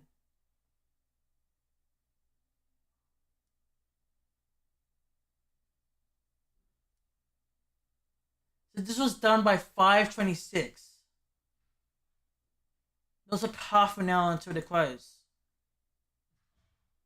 So this one, the Star Wars code is ready. The Spring Bundle code is ready. So this is ready to build, guys. So they've done the Intel B7 blah blah blah. So let's go to, bro, I'm actually stoked. Holy shit. Ready to build. So wait, hold on. We go. I want to go to save systems. Let's see if we get this. They got this right. So they got the B725K. So that is the Ultra 9. So yes, they got this correct.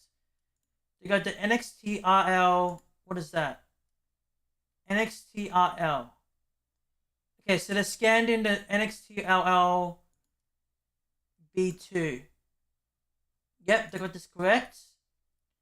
They got the Maximus ZN90 Extreme. Yep. They got the 5090 032 gaming monitor. Yep, that's correct. They got the G-Skill F5. Yep, F5 ending in X2, so that is correct because that ends in X2.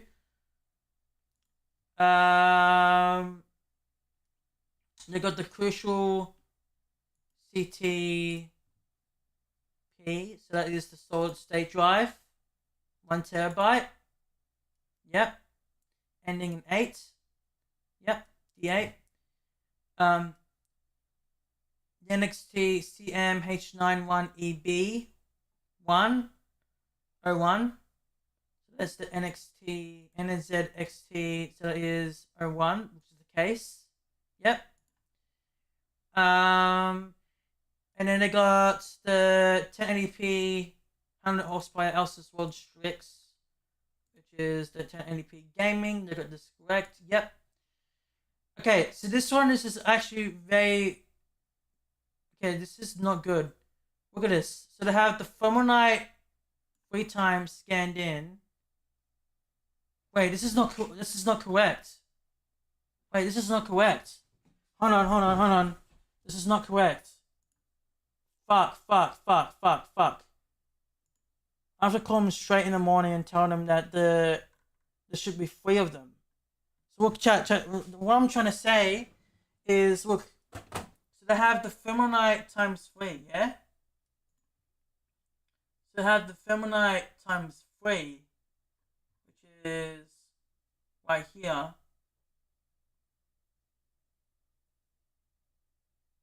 Right? And then there should be one more. 1, 2, 3. And then there's like an S. So this is times 3S. 1, 3. And they don't have. Wait, this is not correct. Wait, chat, this is not correct. Guys, this is not correct. I have to call them tomorrow. Oh, fuck. Chat, because the only reason is that I'm actually nervous is because, Look, so it says ends of X3, right? And it says scanned in. But like, there should be another one. Hold on. So February 21 SX3. So they put 3. So they put 4. That's not correct. Because chat, look. Right? Why is this 11,369? That is not correct. 11,369. And there's a surge charge fee, so 11,482. So if we go back to the system build, which is 11,419,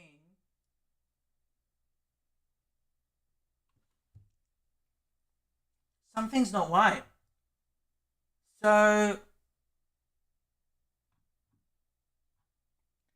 I don't think. So yeah, they got this. So everything else is fine. They got everything else to fine. The services, which is, the system operating system 10528. 10528. Where's the Microsoft one? 10528. Yep. So install software. They're going to be installing the software, so the services. The software is scanned in. The build 711 is scanned in. Alright. Warranty. Okay. So they got every single services. They got the build, they got the time, normal scanned in, the STRTR scanned in, and the STT back is scanned in. But here's the problem, guys. Right? The Thermalite T1 TL C12C SX3, right? This is times 3, but why is it? This should be 10. So you know the fans, right? So they put 3, and then they put another one which is 4. So my question is, why is there should be 10 fans? There should be 10 fans. So the Thermalite T1 ZX3 should be like this, guys. So see, look at the fans, right? So the case fans has to be 1, 2, 3, 4, 5, 6, 7, 8, 9. And then you add another fan, which is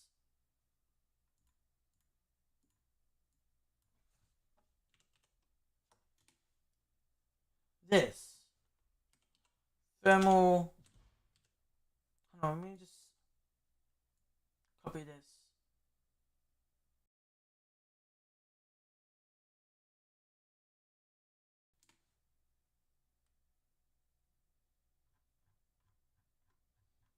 And we'll just search up fan.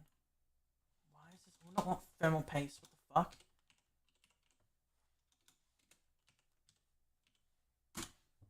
Thermalite fan.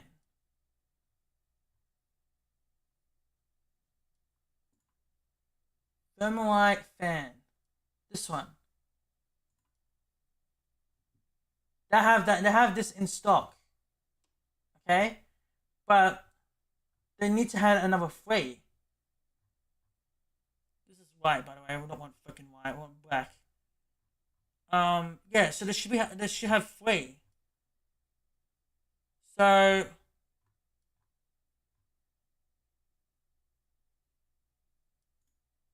but because of this, guys, look at this. They have this on the 18th. So I may need to contact them and just tell them, like, I'm gonna make sure. I'm gonna say to them, like, did that open tomorrow? I'm gonna contact Creighton. I know, hopefully, because I'm gonna be picking this up in Dandenong, guys. So Dandenong Sculptech. Open from 10 a.m. to 3 p.m. So I'm gonna contact them at 10 a.m. when they first open.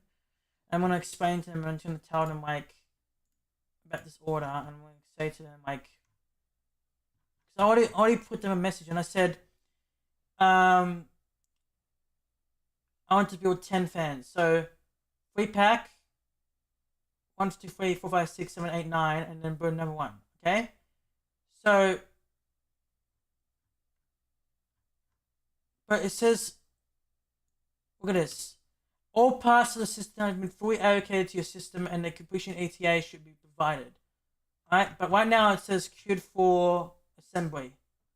Alright, so I think they're going to be doing the assembly on Monday or Tuesday, I don't know, but it says this should be done on the 13th or the 6th.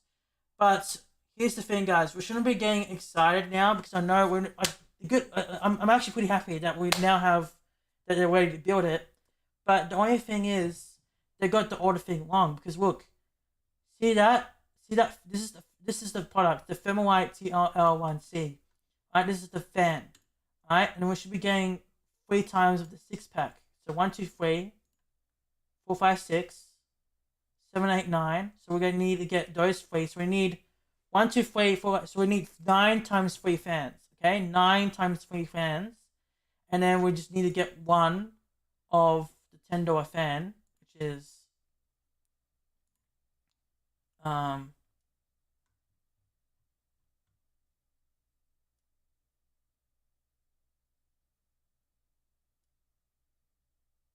is this? This fan. Okay. I have a V2. I don't know what this is. V2 fan, which is black, but it's still different anyways. The 3-year warranty is $15. So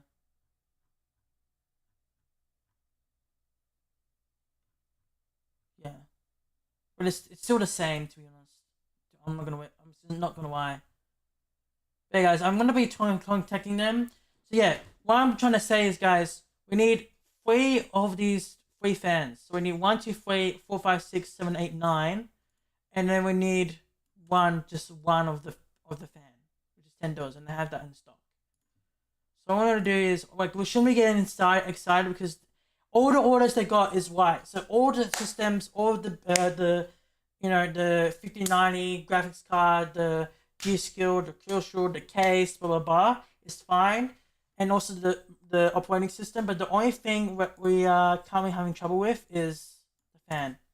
So I'm gonna contact them tomorrow. They're open at 10 a.m. Luckily they're open tomorrow. I'm gonna explain to them and just tell them, like, I'm gonna say to them, like, I contacted this say that I wanted to order, I covered I'm gonna say a couple of days, 2 weeks ago, I contacted you guys, and I just wanted and I changed the order of the system. For example,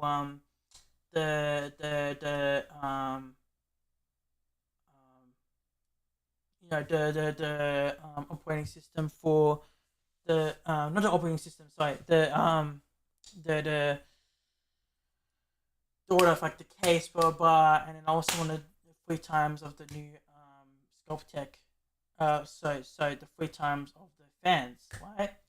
So then basically said, yeah, that's completely fine. We'll add this. I'll message, the builder guy, which is, his name was, first page,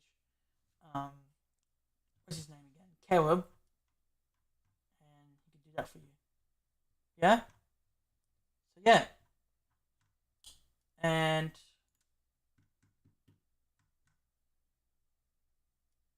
yeah.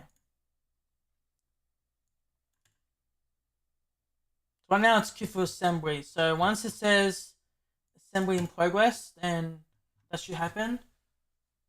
But all this was done a couple hours ago. I'm actually pretty happy. But the only thing is, I need to contact them and just tell them, like, have you got the 3 times of the fans? Like, there should be 10 fans, not 4. Because that's not enough. So we have the graphics card. So the graphics card that has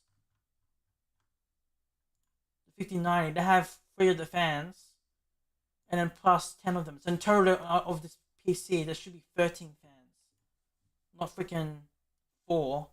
4 plus 3, so that'll be 7 fans, but that's still not enough. Because the PC, with the 5090 and the horse and the freaking power supply and with a bunch of, stuff like that, you need more fans. There's like water cooling, like liquid cooling, but yeah, I don't know. Yeah, guys, it is ready to build.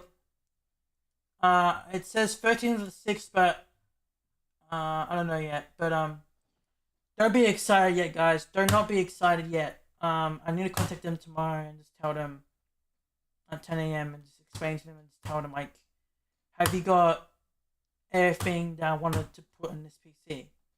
Like 3 times with the fans, blah blah, etc. You know, because they might have done it wrong. But it says here on the status, it says all parts for the system have been fully okayed to your system, and the completion ETA should be provided.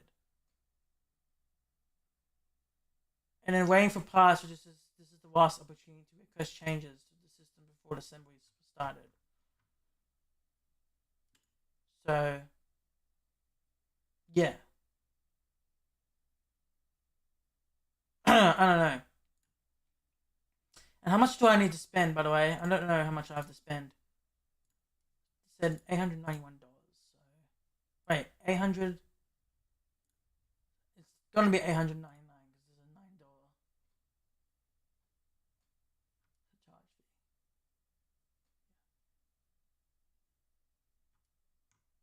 fee. Alright. Yeah, guys, that is extra news. PC is ready to build. Ready, and then, so on the 13th, I don't think on the 13th, I'll let you guys know. I'll make a confirmation tomorrow, guys, and tell you when it's going to be coming out, and when I'll be picking up the PC, but it says it's going to be ready on the 13th, but I won't be able to pick it up until, because it's going to be on Friday, and I'm going to be busy, because on Friday I'll have school, and then Saturday I have job placement, and Sunday as well, and so I won't be able to pick the PC up until the 18th of June. Alright, so yeah. But I do need to contact them first and just tell them about the fan, because if they didn't put the fan on, and like if they didn't added the fan, blah blah blah blah, then that's a huge rip, because the ETA of the fan is going to be on the 18th, so that's going to be delayed for a bit. So I don't think they're going to start doing the PC until the 25th. I don't know. I do need to contact them tomorrow. Yeah, guys. Unfortunately, I don't think we'll be able to purchase. I was going to be purchasing the table, the gaming chair, monitor, and the gaming chair, which is on the 29th of July, but I don't think so. Which is unfortunate. But we'll see. We'll see. Alright. But I do need to give them a call tomorrow and just tell them, just explain to them and just tell them if they have the fan and stuff like that in, because they might have done a mistake, to be honest. But yeah, it's ready to build, so that's pretty good. So that's should be 3 fans. And look, it says ETA says they have the NXT now in stock, right? The Kraken Weight is going to be on the 3rd of the 6th. And then the Thermalite is on the 18th. So I do need to contact them and tell them. I don't know, I'm actually surprised. Like, how did they scan it in? Like, how did they scan it in? Why is it the estimated build day is on that 13th? I don't think that's correct as well. I don't think it's going to be on the 13th. Look, it says estimated system completion date is on the 13th of the 3rd.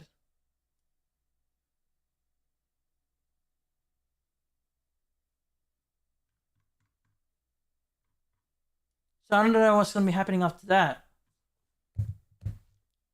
I don't think it's going to be on the 13th. I think it's going to be more than that. Maybe like July or something. 13th of the 6th. I don't think so. I don't know.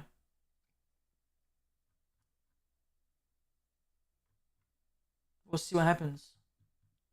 I'm going to contact them tomorrow and just explain about it. About the fan. Once again, they're open at 10 a.m. as well as Clayton, because they're also open at 10 a.m. to 3, and also Woeville, South Melbourne. So yeah, but we're gonna be getting this at Dandenong, picking it up at Dandenong. So yeah, 18th of June. That's actually exciting. Is that next? Yeah, it won't be. The 13th is when I will be picking it up. The 13th, but I'm gonna pick it up on the 18th on Wednesday. I don't know. It might be even more, guys, because of the fan. If they added the fan of the 10 fans, but if they had all the 10 fans, blah blah blah, and it's all good, then and that should be fine.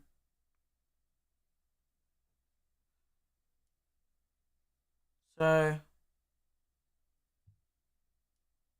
18th of June. Yeah.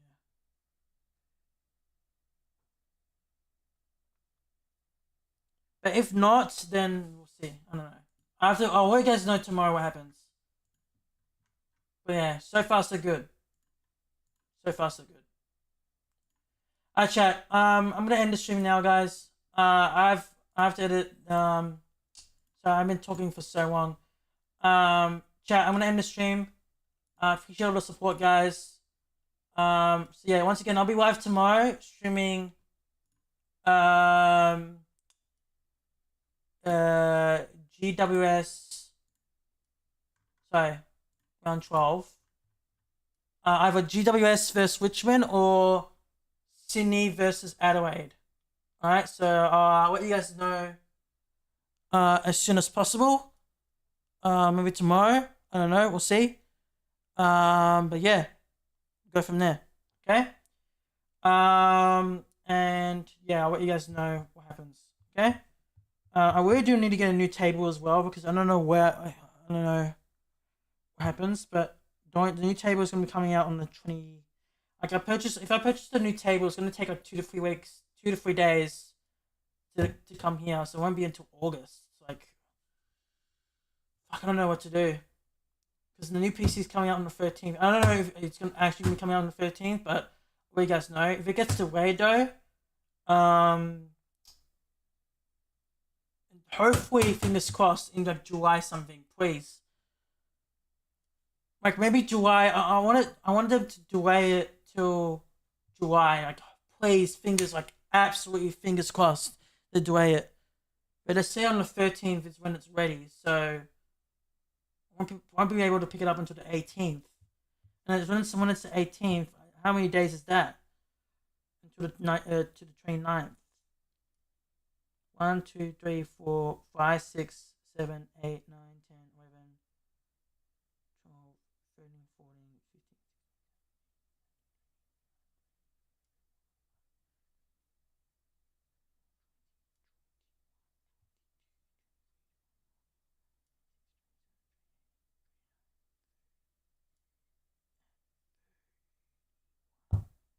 31 days. Alright? 31 days. That's like a month away. And guys, we are like 31 days. That's like a month. 4 weeks is 30 days. I don't know. Hopefully, fingers crossed, they can delay it until July, because I want to explain to them. I might just call them and just say to them like I don't know, because I really do want to get this table that comes to, I don't know, because I want to buy a table that is pretty good, for like streaming, and like besides, like a marble table with to fit 2 PCs and the PlayStation, I don't think is a good idea. With a bunch of cables. And I also just remembered as well, I also have to buy cables as well. Like, oh my fucking god. Like, jeez. I don't know what to do. I have to buy another keyboard, bro. I don't know.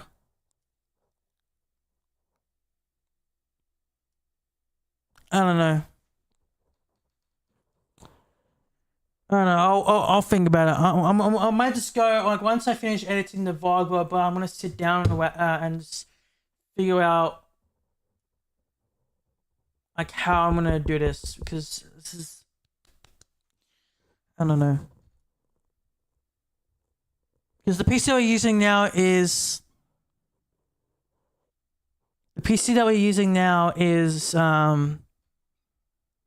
streaming PC. I'm be using 2 PCs as well, guys. One PC will be for this PC I'm using right now is for streaming, and then the game PC will be for like gaming, not for like freaking streaming and gaming, you know. Yeah, I don't know what to do. But yeah, we'll figure it out. We'll figure it out together. But yeah, I do also. So the only thing I need is a new mouse, a mouse pad,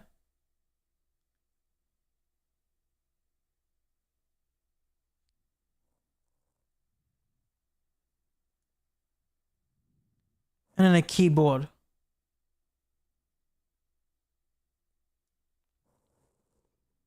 So yeah, I don't know what to do, but I'll figure it out. We'll figure it out together. All right, chat. I'm gonna end. I'll see you all tomorrow. We'll stream either Giants versus Richmond or Sydney versus Adelaide. Alright, I'll let you guys know tomorrow what will happen, and I'm gonna be contacting Sculpt Tech and just explain to them, and hopefully they got all the fans and like stuff like that. Because having like just a fan, like 3 fans, and then like 1 times the fan, that's like 4 of them. Like, that's not correct. So I'm gonna give them a call and explain to them and see. Hopefully they got it all correct. Because if not, then GG's. So yeah. But yeah, hey, well, 13th of June is pretty good though. But I mean, that's very concerning for me because I do want to get a new table. The only thing is, my goal was to, while they build this PC, my goal was to save money and to purchase a new table. This chair that I'm using right now is partially broken, but I can still sit on it. So the only thing was, I was gonna get a new gaming table, because this table that I'm using right now is not a very good table. This table was like a freaking just store your stuff. Oh, sorry, I just banged my mic. Hopefully that's okay. You guys see me? Hello? Is that better? Okay.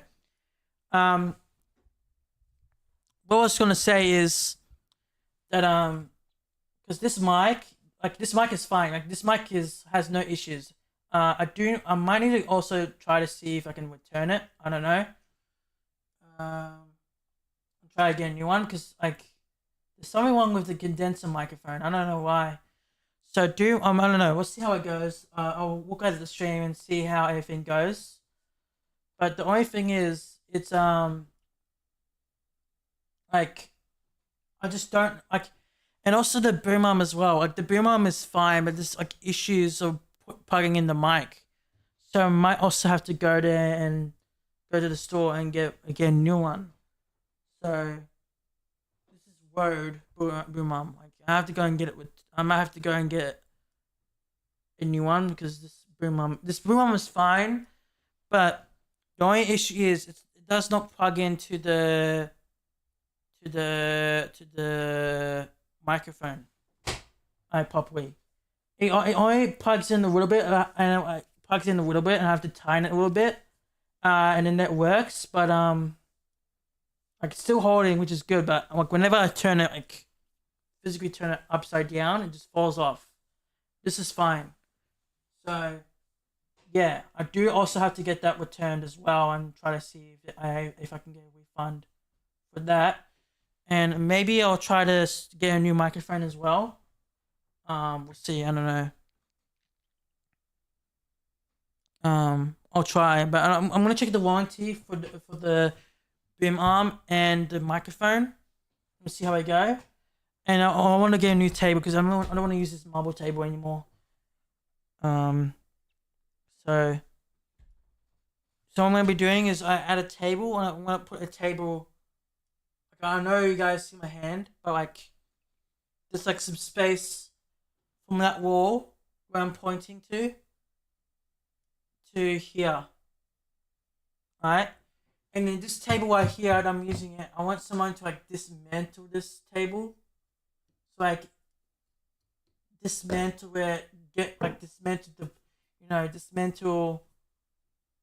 like all this table, and then just put it away, and then just get this new table for my gaming. This table is like a big ass table, and this does not like. This doesn't. This is a big. This is an extra large table, and like I don't have enough space. So yeah, that's why I'm trying to save money to purchase a table. So right now I got is a Wi-Fi extender, which is $1,364, and then lightning, which is the lighting for the new camera. I might install the lightning maybe straight away. But I might not install the lightning because of this camera, right? You know. So the game monitor, the table, and the gaming chair will be on July 29th. That's when I'll be able to get that money, and I can purchase like the gaming chair, the gaming monitor, the table, the lightning, and the Wi-Fi extender. And then after that, all I need to focus on is just the remote for the camera, the tripod, the camera lens, and the actual camera itself. Some of them has to be ordered. So like, for example, the table and the gaming chair has to be ordered. Because I'm buying it from the website, which is I'm gonna show you this website. What's it called again? It is called Secret Lab gaming chairs. And also have decks as well. They have the tiny eval, and the chair is about, how much is the chair? The chair is about $1,198. So yeah, and then the table is about $2,034. So I want to get extra large, and it's a very good table because you can just plug in both of things. It has a boom arm as well, so I do want to get that as well. I also have to buy as well like a keyboard, blah blah. So, oh my god, I don't know what to do. We'll see how we go. I might give them a call, and I'm also gonna tell them like I might not pick up this PC until July. I don't know what they're gonna say, but I know it will say it's ready for pickup. I might just tell them I'm not gonna be picking up until July. Maybe July 29th or something. I don't know. Because once I order this, okay, because guys, once I order this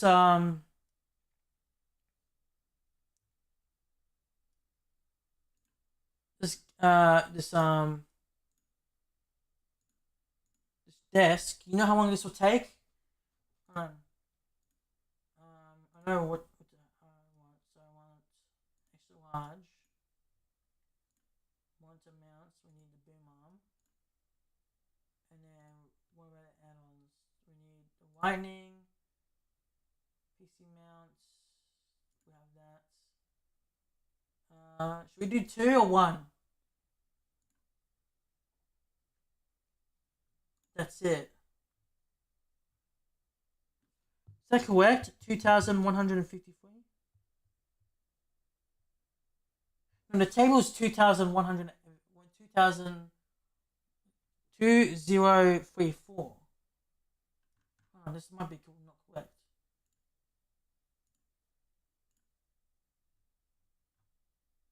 Yeah, 1 PC mount, and then I don't know what I'll do. 2 of them is. How much is for 2 of them? $119. So it says delivers within 1 to 3 working days by Outlet Express, Immature, or External Post.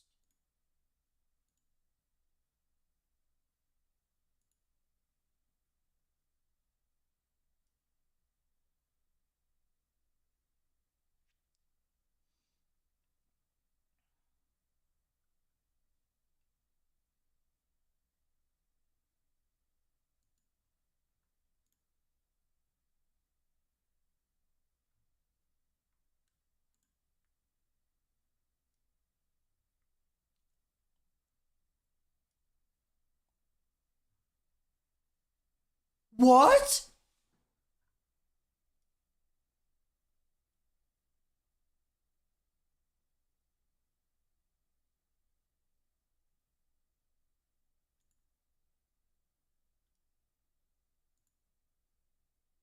What the fuck? Hold on. Something's not right. What the fuck does it say? Hold on. This is not correct, right? It has to be a joke. But it says selling price. Look at this, guys. $2,153, right? Add. Continue to cart, right? Look what it says.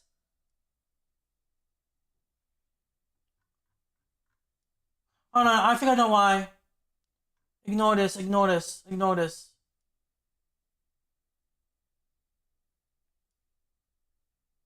need to go back. Hold on, this is wrong.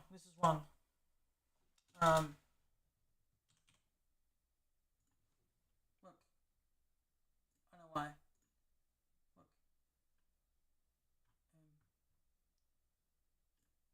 More. Shop now. So that one is about $1,269. Why is this? Hold on. No, remove. 1. Okay. 2. 1. 1. 1. There you go. That's the price. There you go. 2,153. Excluding shipping. So the price is. Okay, hold on. I'm gonna show you guys this real quick. I'm gonna just make sure this is actually correct. For fuck's sake.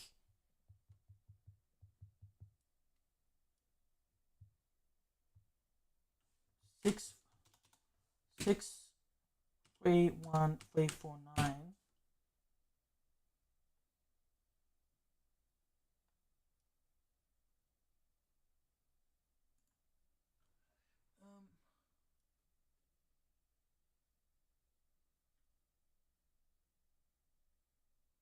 Standard shipping, $9. What is this? Priority option. So it says you tracking number will be sent via email once your order has been picked up by a courier. This is stupid. So, what it's saying is... Okay, so this is what it's saying. Standard shipping, which is multiple products, is $9 in the Zone A. And then priority option, which is your tracking number, will be sent via email once your order has been picked up by the courier. What the fuck? And it's $39. Are you serious? Hold on. So we got...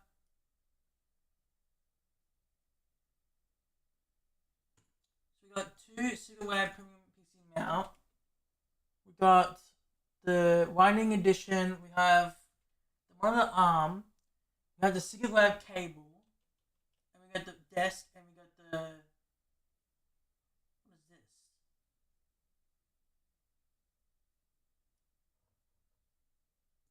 I don't know. $2,192. And it has 7 items. And then if you want to, and then the desk, which is the chair.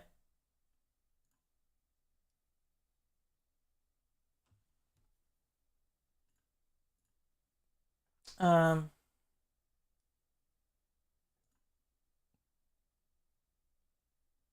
And then we'll just do. Where's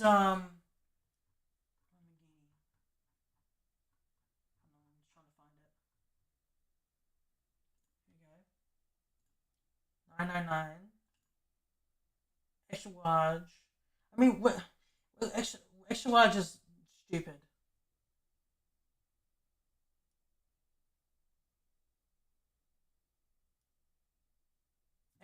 July 18th.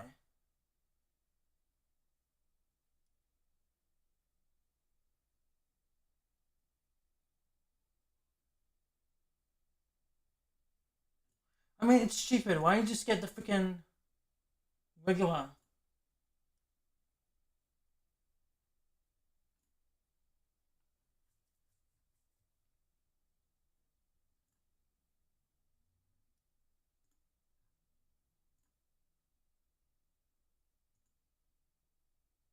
$1,098. So if we add this to cart. What is this? No, I don't need that.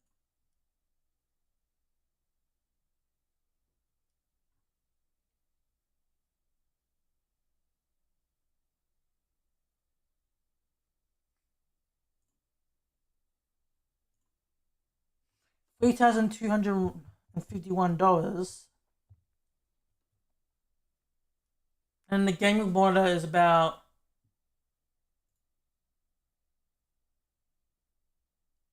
What? Oh, wow. It's a joke, right?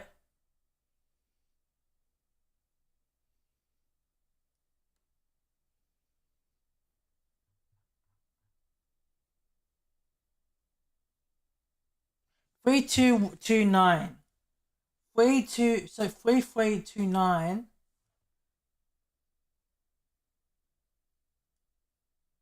How much is the gaming monitor? 1,300. So when we calculate this,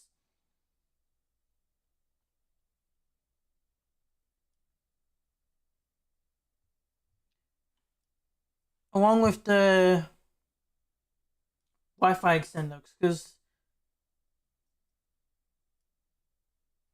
so it will be... My brain's not working. 3,329 plus...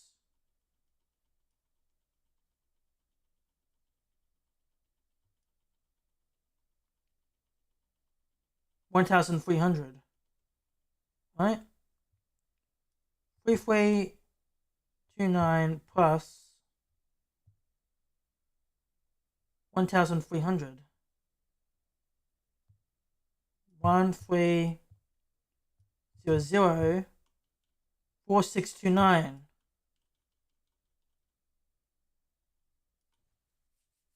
That can happen.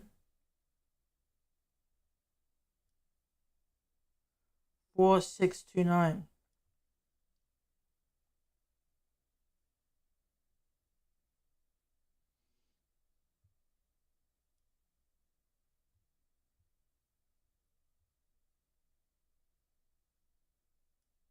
Okay.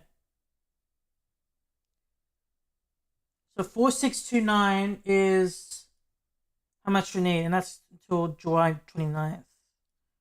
So I don't even know what to do. I could just ignore them and then don't. This is what I'm gonna. This is what I'm gonna do. I think what I'm gonna do is. It's ready on the 13th, but like. This is what it says, right? So it says 1 to 3 days, 1 to 3 business days. So that's not until freaking August. So what I'm gonna do is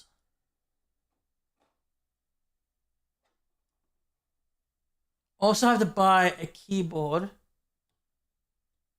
And I also have to buy a freaking mouse. Because I have a keyboard and a mouse right now. But I need to buy a keyboard and a mouse. So that's going to be tricky. I don't know.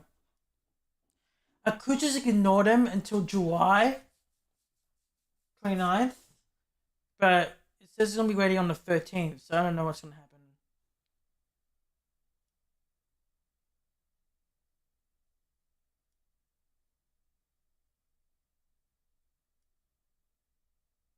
I don't know. But yeah. I don't know. I might just tell them, I might just contact them and just tell them, and I'll just explain to them. I'm gonna say to them like I won't be able to pick up the PC until July the 29th. So wait, if it's July 29th,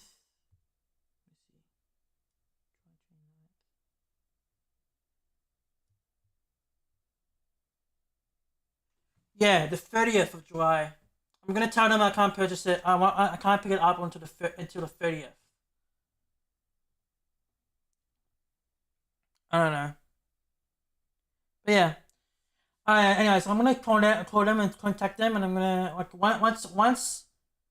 Oh, I'm not gonna lie. Once the PC is finished, I'm just gonna tell them and tell them and contact them, and so I won't be able to get the PC until the 30th of July. I'm gonna say to them I'm coming on vacation, right? I won't be able to get the PC until the 30th of July, and you can't pick it up, drop it off from my house. Might as well do that, to be honest. So, but wait, what happens though if I say that? Then they will just get like, then they won't give the PC to me. I don't know. I might as well tell them that, but I'll tell them that once the PC's ready. So yeah, so I do need to get that stuff first before I have to make sure that's like finished. I can purchase the table, get the table ready, and then I get the table ready. I can purchase the table, and then purchase the keyboard and the mouse. Make sure I got that, and then go from there. You know, rather than just like pick up the PC now and then pick it up all later. Why don't I just pick it up all together and buy the monitor and the keyboard and the mouse? So yeah, might as well just do that. But yeah, guys, that's gonna be it, guys, for the stream today. I talked a lot, but yeah, I'll give you updates regarding about that later on. Okay. But yeah, very good news though. 13th of June is when it's gonna be ready, but I think it will take a bit more. So maybe on the 18th. I also have to contact them tomorrow as well, and just tell them if they actually added the fans that I want to have. So yeah, I don't know. Yeah, guys, I'm gonna end the stream, guys. Appreciate all the support, and I'll be live again tomorrow.